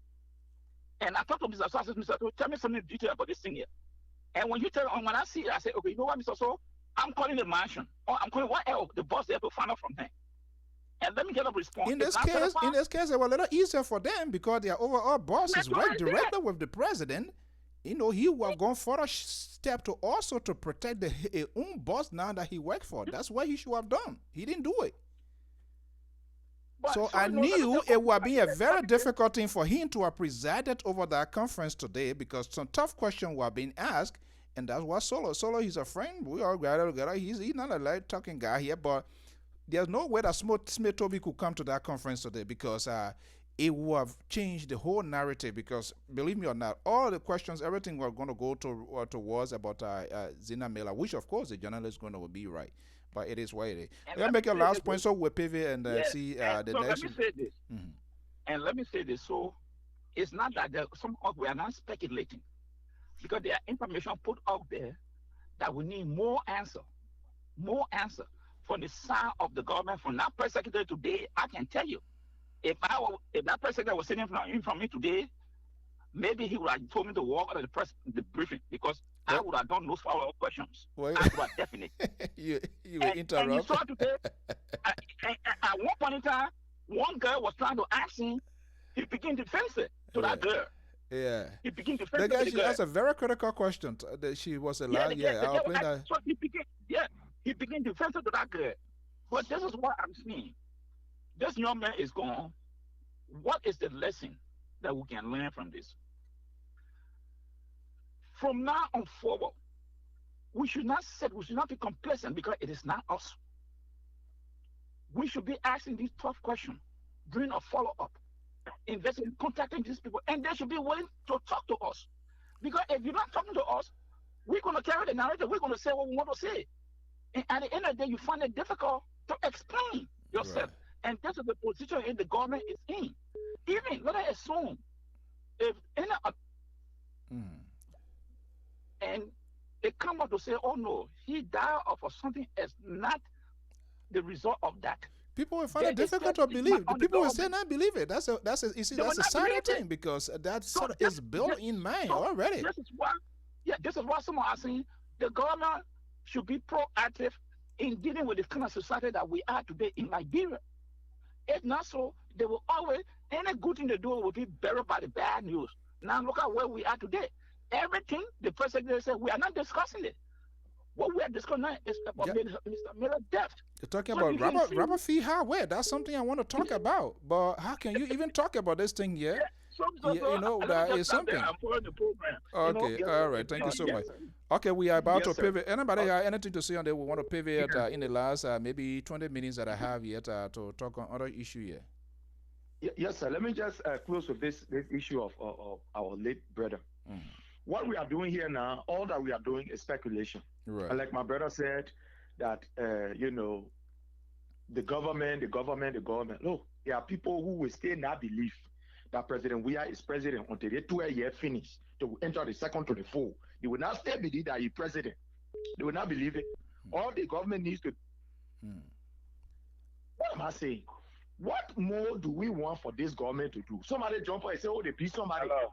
Yeah, hold on, call out. I'll bring you on. Government say, let's see how best we can be able to conduct and the talk, because the government is not on an obligation to do that, but to clear the perception of the public going to the extra mile. I think we should be commending the government on obligation. Don't say that government on obligation. We should be commending.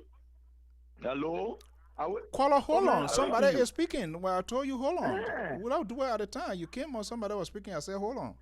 You on the line. Just hold on a little bit. I can't cut it off and break it in. Then you will not even have an idea what you will want to say it, if he has said something. Yeah, go ahead, Prince. Quickly. Now, so I think what I suggested from the initial, that right now, all that we're discussing, that just Facebook, or who can do Facebook? The people can take my picture, even your picture, people also. They can take your picture and put it on Facebook and say, you say this, you say that. So some of these informations on Facebook, we can really lay, so, Prince, yeah, my advice here. And that's what I said. What you are doing right now, what you are doing right now is collecting the information, talking to people.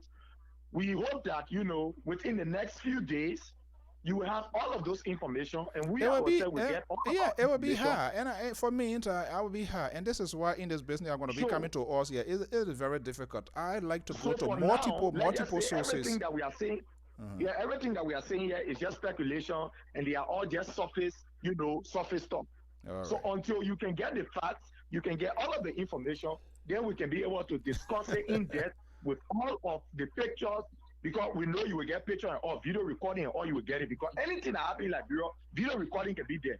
So until then, I think there are other major developments that is ongoing, which I know you want to talk about. Of course. You don't want for this speculation to take over the whole day. Okay. All right. Thank you so much, Prince. Thank you, sir. Okay. Let me go to this number. 609 number 5978. What's your name and where you calling from? My name is Yaki Williams, and I'm calling from Jersey. Okay, Mr. What? Williams, you said? Yeah, Yaki Williams. Okay. Yaki Williams. Yeah, all right, thank you. I mean, the guy was talking, I just want to make sure maybe you have said something and you will want to make a contribution to that, but not that we didn't want to let you talk. Okay, go ahead. You've been following the conversation here a little bit, I believe. Yeah, I think with the issue of the speculation, the fellow was speculating, pontificating as to speculation. My couple of questions I just want to ask as to whether this fallen journalist, was beaten, he got whipped, he got flogged, or whatever way, like market door, or whatever, what kind of way to describe it, whether it happened in January of this year, at which time, whether the security forces did investigate, or the police investigate the allegation that he was flogged, and that's probably two questions I got about Zena Miller. And then the next thing is about Zolizo rejection by the Senate. I think I want to blame Zolizo because he spoke on Facebook. He's a party zealot and always defending the president, his friend, which of course is right to do that. That's a good thing he always do, given the fact that he's a member of, a veteran of Studa, and it's Studa kind of government in office in Liberia, because it was Studa government, Madam Salif, and now it's Judge Weah, it's Studa, so that campus politics still playing in Liberia. And so he always used to be on Facebook defending the government, and with regards to protests, that anybody temple a property, you would do this and XYZ. So when he got nominated, I thought he would have done a conciliatory video, a podcast, to apologize for some of the statement that he used, because he's an educated guy. That position is not so big. He can perform the function. To develop memo, advise issues on national security, and moreover with regard to the military and the Navy. I'm sure he's qualified, but he blundered. I know that he didn't do any conciliatory via podcast to take back some of his statements, even though he's not going to take them back, but at least apologize for the tune and the manner in which he spoke. Until he went in the house, the opportunity was given him, and he didn't use a few minutes to at least apologize to the body that he sat in front of during the confirmation. And I felt bad for him that he was rejected. Look, nice guy. Yeah, so look, Mr. William, you say it all here. And it is good deal of lesson not being learned because we have some people doing podcasts. They do it stupidly in the favor of the government. Some they do it stupidly in the favor of the opposition. And there will be a lesson learned. You have the right. We have to. Akami, hold on 1 second. Akami, everybody have the right to share somebody's vision to support who you want to support. But in this case, you have to be tolerant. You things that comes out of your mouth, you got to be careful what you are saying. You know, if I decide right now, if I decide to support the government, if I decide to support the opposition, I don't know what I'm going to make 1 hour because there are certain things I cannot blame myself to. I will tell them and they might not like it. You know, so sometimes a lot of people say, oh, they want today his opposition, this way government. Who the hell do I afraid of to be something? You know how many people have reached out to this network from the how do you call it? From the election time that they want to something? No, we don't just get up and follow people. If you are supporting the government, you need to fine tune your message because why you want the government to succeed? I'm sure If the opposition too, they're doing it the same way. You're calling government people names and you're saying all sort of things. So tomorrow. You see the opposition, I'm telling you the fact that the opposition is not responsible for anything. That's the reason why I can be upset with government, and that's why they don't get it. They don't get it. They allow them to be dragged into a morgue and they go like a morgue, so other than act like a pig. Yeah, but you see, government supporters are saying, I think government supporters are the ones that really got the responsibility to find exactly. And not be angry when they defend the government because they're supposed to use humor. Yeah, exactly. They're supposed to be humorous in defending the government. So people can say, okay, I think we got to join these people. But most of them going to be angry. I said, but Will, your government, your president in power, and you're angry at defending government? Wait, they kind of tune or rhetoric? What's going on? You know, so I think people in opposition really not responsible for anything because they are irresponsible. But we will also hold them. The opposition, we gotta be holding them. Look, because these people were opposition before, and now they are in state power. That's how they. Were irresponsible big time. Big time they were irresponsible. That's not what I'm saying. No, that's not what I'm saying. I am saying they were opposition before, and now they are holding state power. So for those of the people that are also now articulating the message of the opposition for them to have us to believe that they will be alternative, they got to fine tune their message as well. They have a responsibility to also do it, but they will not do it. That alternative issue that just easy. Like when people will go vote 2023 for whether that Cummings or that whosoever they go vote for, that will do nothing. Okay, thank you. The person can decide way ahead of the time of the election before the person declares their sense. So. It's going to be luckily for them. All right. Okay. They're going to get the consequences. See that other thing there about opposition will be irresponsible and across till the end of time. All right. Thank you, When they get it, then they will do. When they get it, they will govern themselves. When they'll be irresponsible, why they're governing themselves like they were going on now. But the fact of the matter, our friends and our brothers got to be responsible when they're supporting government, when they're speaking. And, you know, that's the situation. Thank you. All right. Thank you so much. Thank you for your platform. Okay, let me see six. My closing statement on this Zina issue. Yeah, go ahead quickly. Yeah, go ahead quickly. I think we all, you know, when even if an ordinary person die in Liberia, the death of one person, everyone concerned. But especially someone that is in the limelight to bring a story to the public, you know. So I think his death is a loss to us as a people, as a country. So nobody should be celebrating his death. That's been on him. Why and how, why they didn't, if the story was true that the EPS beat him, why they didn't publish, why the video hasn't surfaced, you know, all those things that we all right now, we all are, you know, just assuming until we can we can go to the basics, those that were involved, until investigation can uncover the truth. Well, I don't know what I would get it. Sympathy with the family, and I don't agree with people that keep saying, "Oh, they are opposition." I don't believe that President we are a state president until after the 12 years. Then before they will know that no, we are not talking about that. That's just another side of distraction. We know the president. We are the president, and we will stay as a president. but they have to do the right thing. The security forces, when it comes to security in Liberia, is a concern. It's a paramount concern to everybody. It's a paramount concern to everybody. So let us hold them accountable. Let us hold the security people accountable to the safety and protection of our people. So let the government, let us give them chance. Tell me saying they will honor the autopsy, the forensic.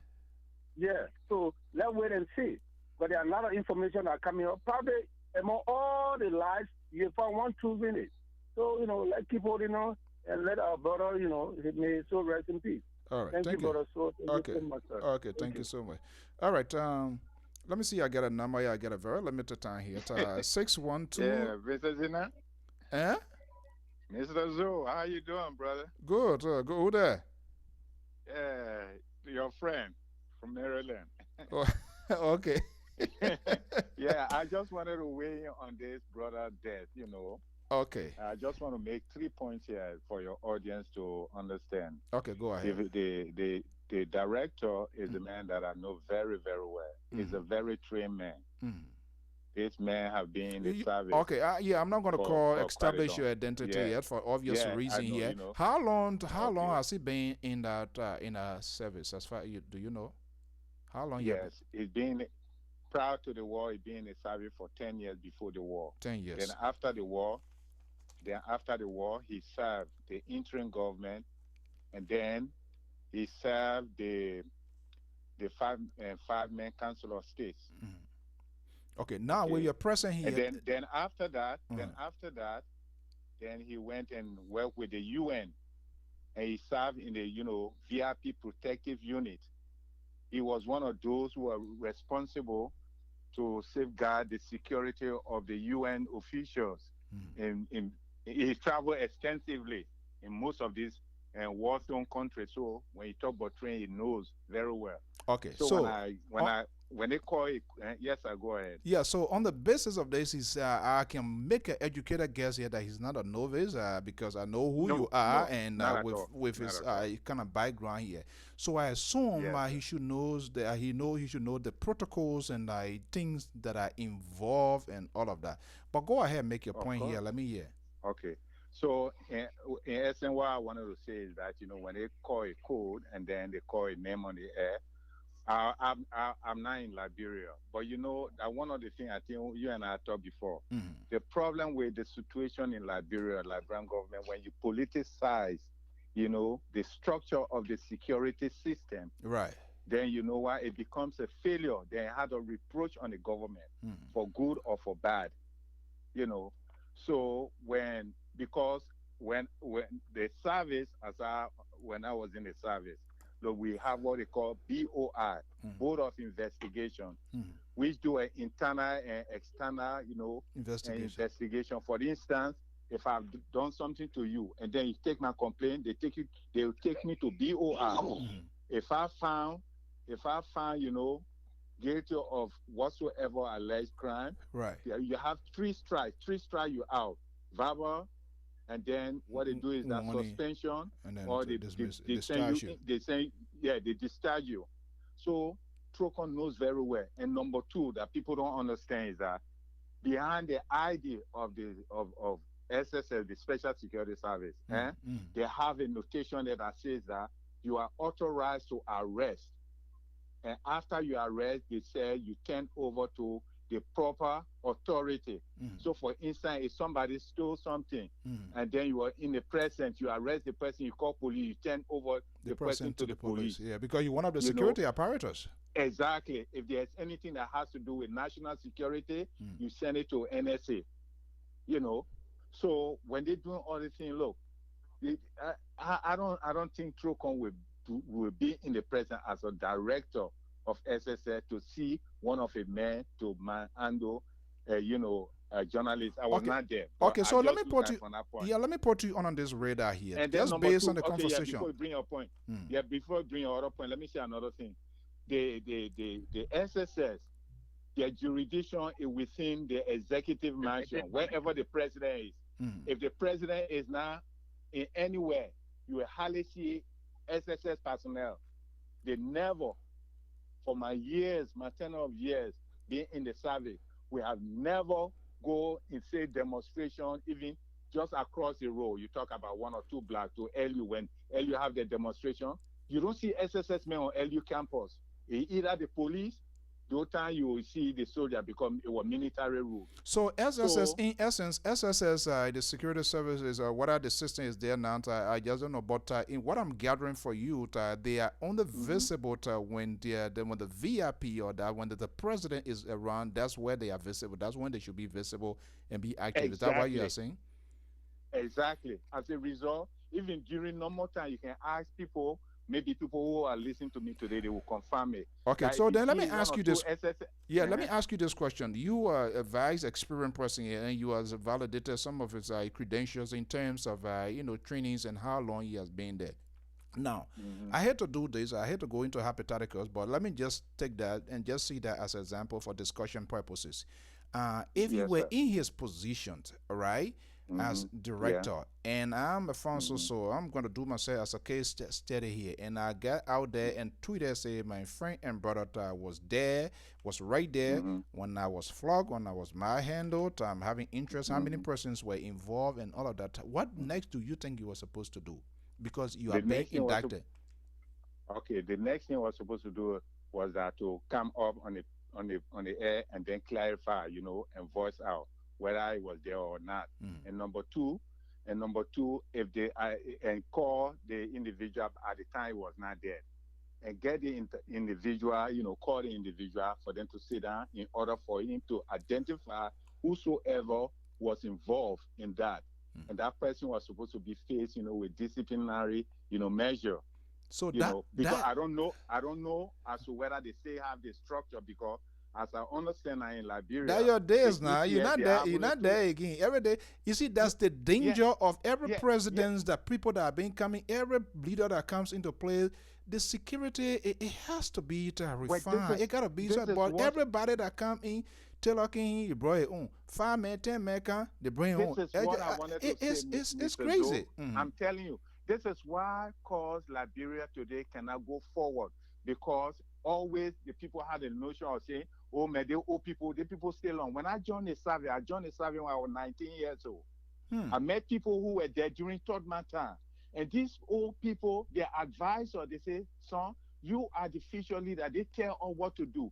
In fact, even those time, Mr. So you are in Liberia, have you ever heard that the presidential motorcade involved in accident where is somebody being killed? When that thing happened, the boy that was killed, our Gabriel, that they call executive horn, that was killed. He was assigned to 53, which was, assistant director, for administration. Deputy director for administration, SSS. Okay, he was like the office boy. Then he started blowing the horn. One day, Doe went somewhere. He was to City Hall. So he started blowing the horn. When Doe look up behind, all the kind of thing, then everybody started clapping. From there, Doe liked the system. That how come he was given the name executive horn. So when the lady came in, when I don't know, because I didn't follow Ellen Johnson's administration, but when George were coming, when I started hearing the horn, all the kind of thing, it remind me. And then here myself, we always talk because I had a number, So in essence, what I'm trying to say is that when any administration comes in, and then you start to say you bring your own people in, it always bring problem, because you know what? You see, when they change the name SSS, name has something to do with organization, has something to do with the individual.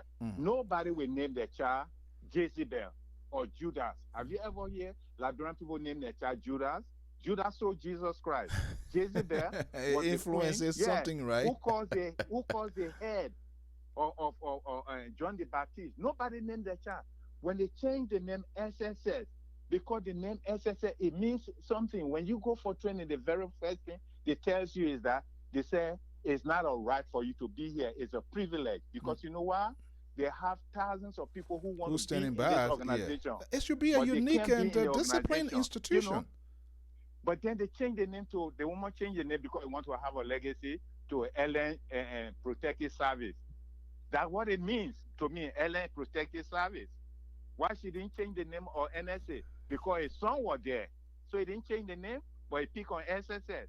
He said, I can tell you for a fact, Okay. So quickly so here. When the issue came. Yeah, yes, quickly sir. here. I'm running out of time here. Quickly here, and we'll give everybody there something here. Now, with this here, with the presidential press secretary position or statement here this morning in Liberia, where he said he spoke with the journalists and all of that after that incident, the question now becomes, there are regular presidential press briefings. If you knew all of that, why didn't he mention all of those things that he mentioned down today? Don't you think it raises more questions than answers that people are going to be to doing? He's no longer around. So who's going to validate his argument? It gives the government headache to talk.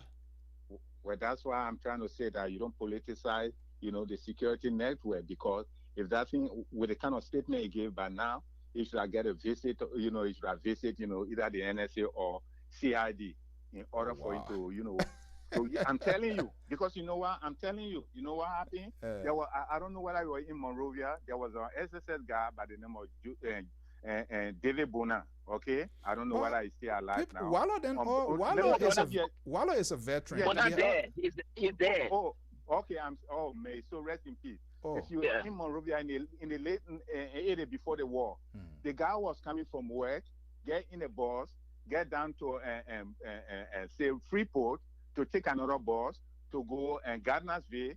There was a road by the name. Those guys used to be at Terminal Island. Those people used to arise. Those people who used to say, they call the guy Cassara Leaf. He went to rob David Bona, and David Bona shot him.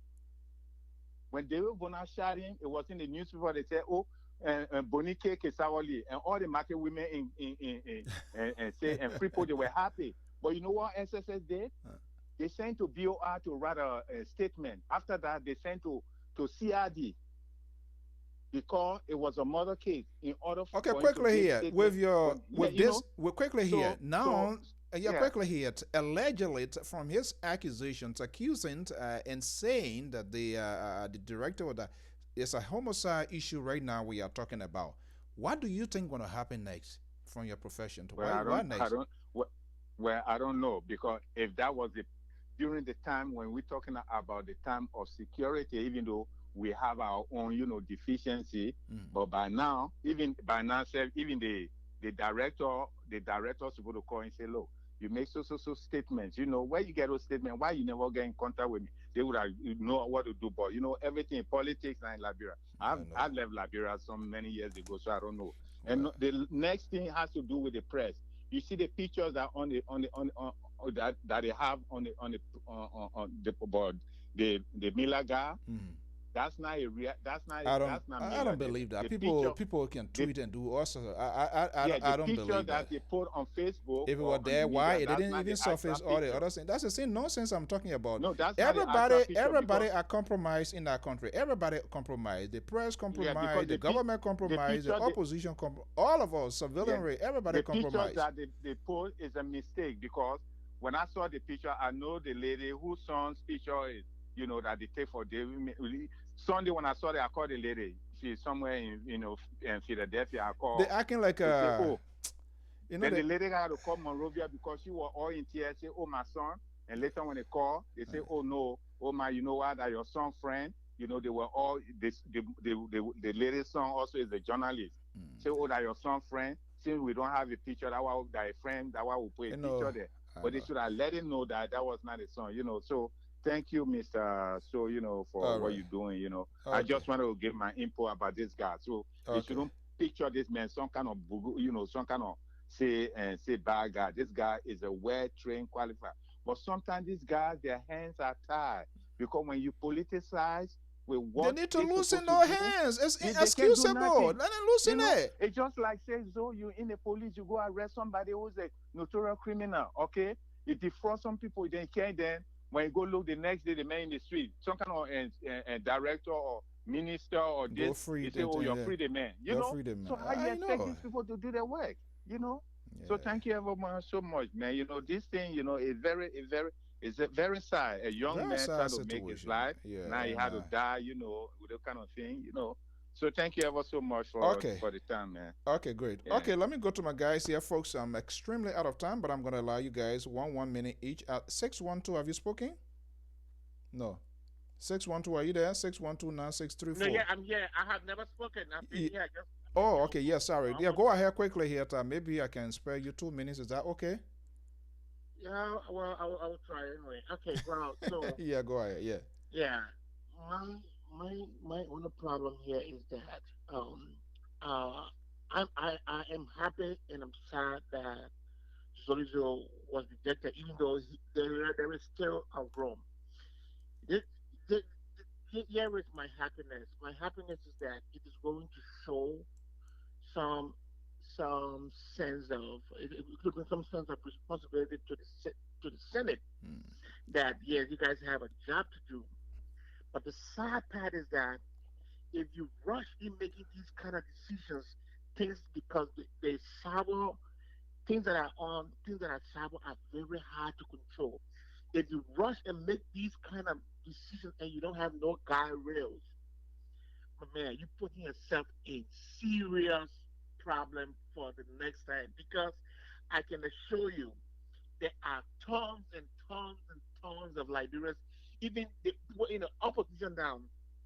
Some of their utterance that they have used against this government. You wait. The thing they said down here, the thing that they're going to get away with it. We here, unless some of our go. I see the opposition are so happy, he was defeated. And like, mind you for what you wish for. Because tomorrow, some of these candidates will be put in a tough situation and will not even have the face to say anything because this even though this is a good judgment, but if you don't have guide rails to guide you as to what can be considered and what cannot be considered, you will have a long road ahead and you will not be able to control the information. Now, what people will be doing now, when someone is brought in for confirmation, people will go in the darkest part of the web to look for things now. Because that's how it's supposed to be. That's how it should have been. People should be held accountable of their utterance and things that they said in the past because it has some sort of link with the future. So I mean, that's how it should be. Right. So my only problem is that is good for us to do, but if the Senate does not have rules, if they don't have anything to guide them as to what can be acceptable, what is acceptable and what is not acceptable, it means people will throw anything to them and they will be expecting them. I don't think, look, I think people will be given the fair share. They're not just going to throw something at you because they want to throw it at you. I mean, you have the ability to defend yourself. I was, Zolizo, I listened to his credentials. It was quite impressive, but he just screwed up because if you listen to all of those people expected him to be a little bit conciliatory and admit to say, look, you know what, because of X, Y reasons out of parties and I went over the bowl. I'm sorry. I'm here. I know this is a very fragile armed forces of Liberia because of different groups fought, and I'm here with my training to see and to work with the very committee here to make some good recommendation how the AFL can be effectively restructured or the process that are in place to help to get it going. But he went there and deliberately lied and claimed that he has not done that. As many people say, I haven't seen that video myself. There are a lot of video here, but some of his saying that alone was troubling. So if you listen to some of these questions that were asked by these lawmakers, they wanted to see some sort of the human side of him, or maybe to give him every human being deserves a second chance. I'm not 100% by perfection, but he went there and he was kind of a little bit defiant and stuff like that, and that's what killed him. And that the part of that is some of the people that they hang with. If I were close to him, if I were friendly with him, I would have told him something better. Like I extended an invitation to him when he was nominated the very first thing, or that now you want to talk to CDC person. These are the kind of clouded minds of in some of these people. I have to be part of what you are doing before you can listen to me. Tom is caught up with me here. Let me see here. Let me bring in Pa George. Yeah, you took all my time. And yeah. See, we started ever saying you need to come on time. LIBERIA, you don't come to program on time. I mean, we got more to discuss. Thank you, Omar. Let me bring in Pa George, is LPR analyst, a contributor to some conversation with Samson to. And but Pa George, I want to tell you, you're always welcome. Whether I'm here or Samson to Do not be. Samson Toe is a liberal guy. You can't get anything get out of Samson Toe. I'm telling you now. Samson Toe, you will never get anything from that Total man.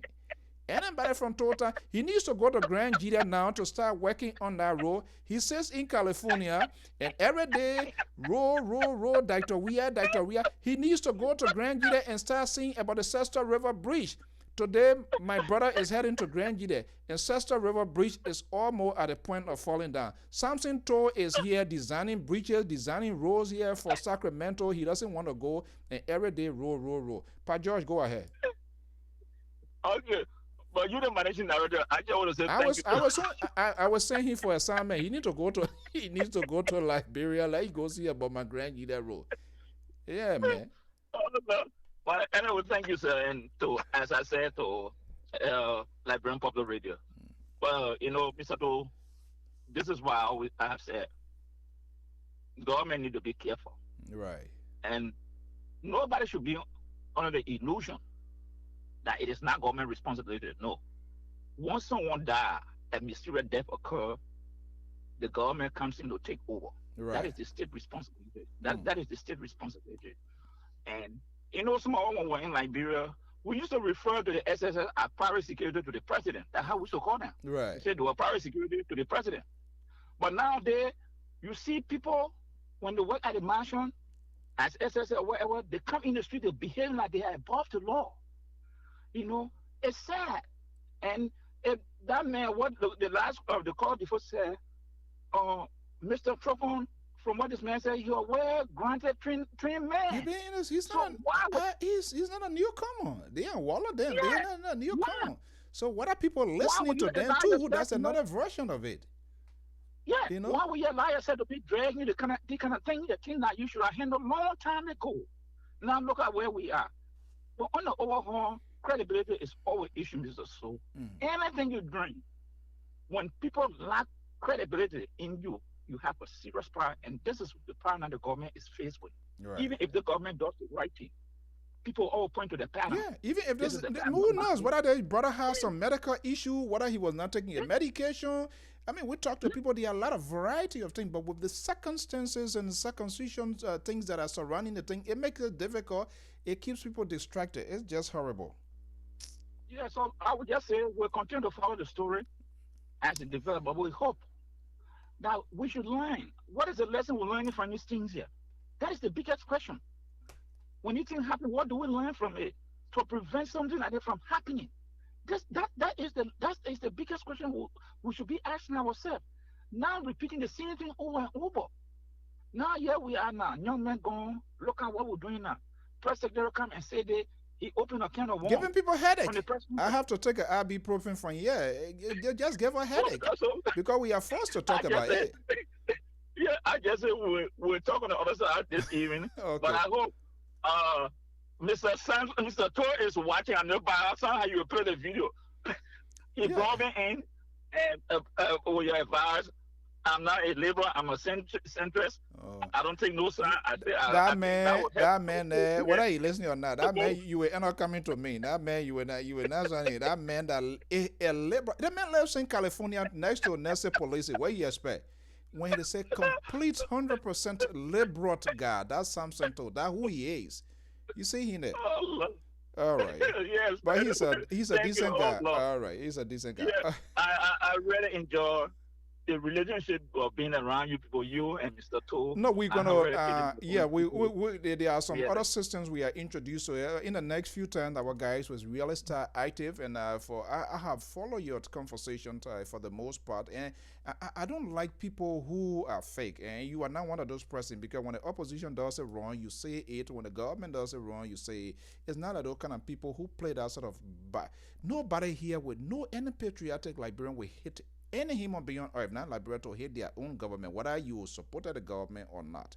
But until we can be realistic and tell honestly in a respectful manner, not those one that would be abusing, because they're part of the things that keep their people, and that's how we're going to hold them responsible. Today is Zolizo. You have the opposition people who are not persuasive, who does not have the language in their command. They're also insultive.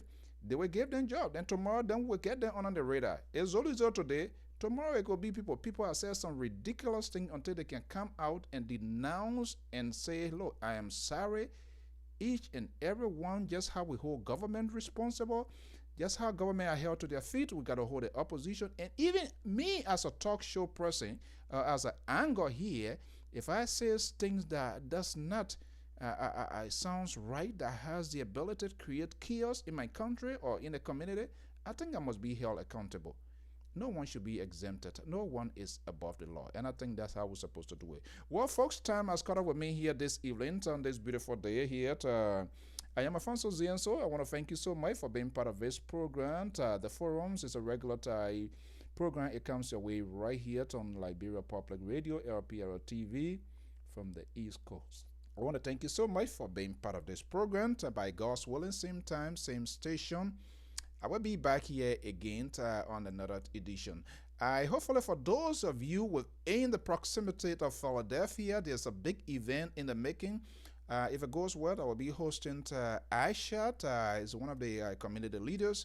They are a group of immigration lawyers. You listen, you always like to manage crisis. You need to prevent crisis.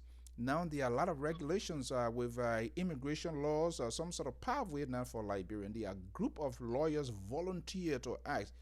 You need to go to that place there this Friday. Forget about the doubles and the triples. Go there. These people are volunteering. They're going to help you up. You need to ask all of the other tough questions.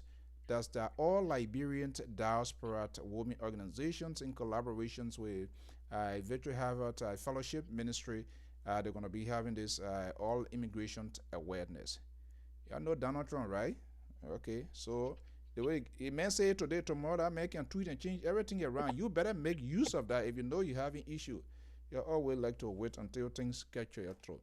What, Pa George, thank you. Like I said, we're going to work out something. We get a new system here with the video aspect. We're going to work on all of those stuff.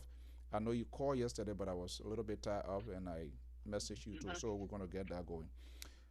Okay, well, guys, let's leave it here this evening. Until then, I'm Afonso Zienso of the Liberia Public Radio and LPRO TV. Signing you off here this afternoon. Thank you for being my guest and being at my company here this evening. Have a pleasant day. Bye-bye. I mean, it's well equipped with a lot of goods, African goods, anything you want, you know, especially many supplies that we have for our programs in the church community. We've been having a lot of programs, especially community gathering, fundraising program. We get all our goods here, anything we want. And so African goods like cassava leaf, potato grain, those are the things that we use, you know, for our African program here. So we get everything here.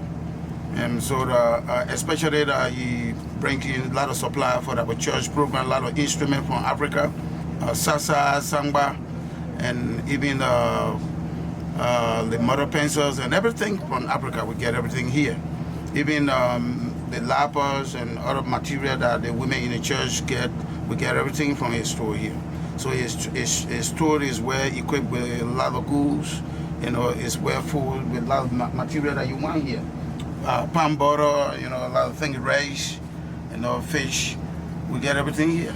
And he had a lot of stores. He had about 4 different stores here. He had these stores and the other lab store that you see here with clothing and shoes, you know, other materials you will see the lab store. And the fight store that he has under the tree there. And so you will see a lot of things there, cassava leaf, potato green. So this one is filled with a lot of cassava leaf, potato green. He has one of the stores in Upper Darby. It's filled with a lot of goods, similar thing. So you see deeper from African yam and plantains, and the same thing you see all around. So then you see rice over there, and a lot of material you see. And so even the direct wearings, you see everything here from Africa. And so it's African and Caribbean enterprise here.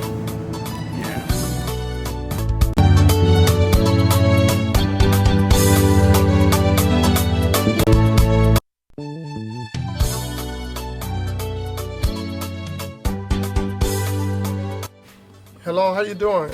This is Uncle Musa, the owner of Uncle Musa Grocery in Philadelphia. The first store is Uncle Musa Grocery, Philadelphia, 6523 Wallen Avenue. And Uncle Musa Urban Faction, 6519 Wallen Avenue. And Uncle Musa Grocery, 804 Gary Road, Upper Darby, Philadelphia. We carry all African products, food, clothing, mostly Liberian food. If you need anything from Liberia, just call Uncle Musa Grocery. You can go to Google. If you just say Uncle Musa Grocery, Google will take you ahead to show you where to get us. So whatever you need from Liberia, if you go to any Uncle Musa... New England Bureau of the Liberia Public Radio and LPR TV. This is to announce the wakekeeping and funeral rites of the late Chief Christ Sato, former General Town Chief of Krazon Client and Chief Elder of Krazon Chiefdom of Bazon Statutory District, Grangida County, Republic of Liberia, who died January 27, 2020, at his daughter's residence in Tenga Village, Morovia, surrounded by his children and grandchildren. The body of the late Chief Christ Sato will be removed on April 7, 2020 at the Abraham B. Anderson Funeral Home on Lane Street in Morovia and will be taken to his son home at the 72nd Community for a night of wakekeeping. The body will then be taken to Dweji Town, Grangida County for 3 days of traditional wakekeeping. Funeral service will be held on Saturday, April 11, 2020 at the Assembly of God Church in Dweji Town, Grangida County. The remains will be laid to rest at the family cemetery in Dweji Town. Repast followed at the compound in Dweji Town. This announcement was signed by Nathaniel Cry, son of the deceased and station manager of the Liberia Public Radio and LPR TV. A life so beautifully lived deserves to be beautifully to remember. Please join us as we celebrate the life of Chief Christ Sato, sunrise December 13, 1914, and sunset January 27, 2020. Please join us for a memorial service honoring our father on March 7, 2020 at 6 p.m. Eastern Standard Time at Mount Zion Church, 921 Main Street, Derby, PA 19023. And this announcement is signed by the son of the deceased, Nathaniel Craig, station manager of the Liberia Public Radio and LPR TV.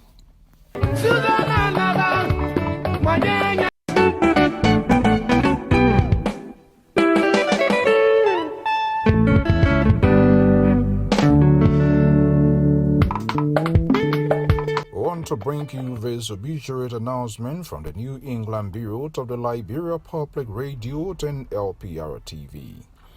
This is to announce... I'll explain to you exactly what to do. If you owe the IRS and you want to make payment plan, I'm available.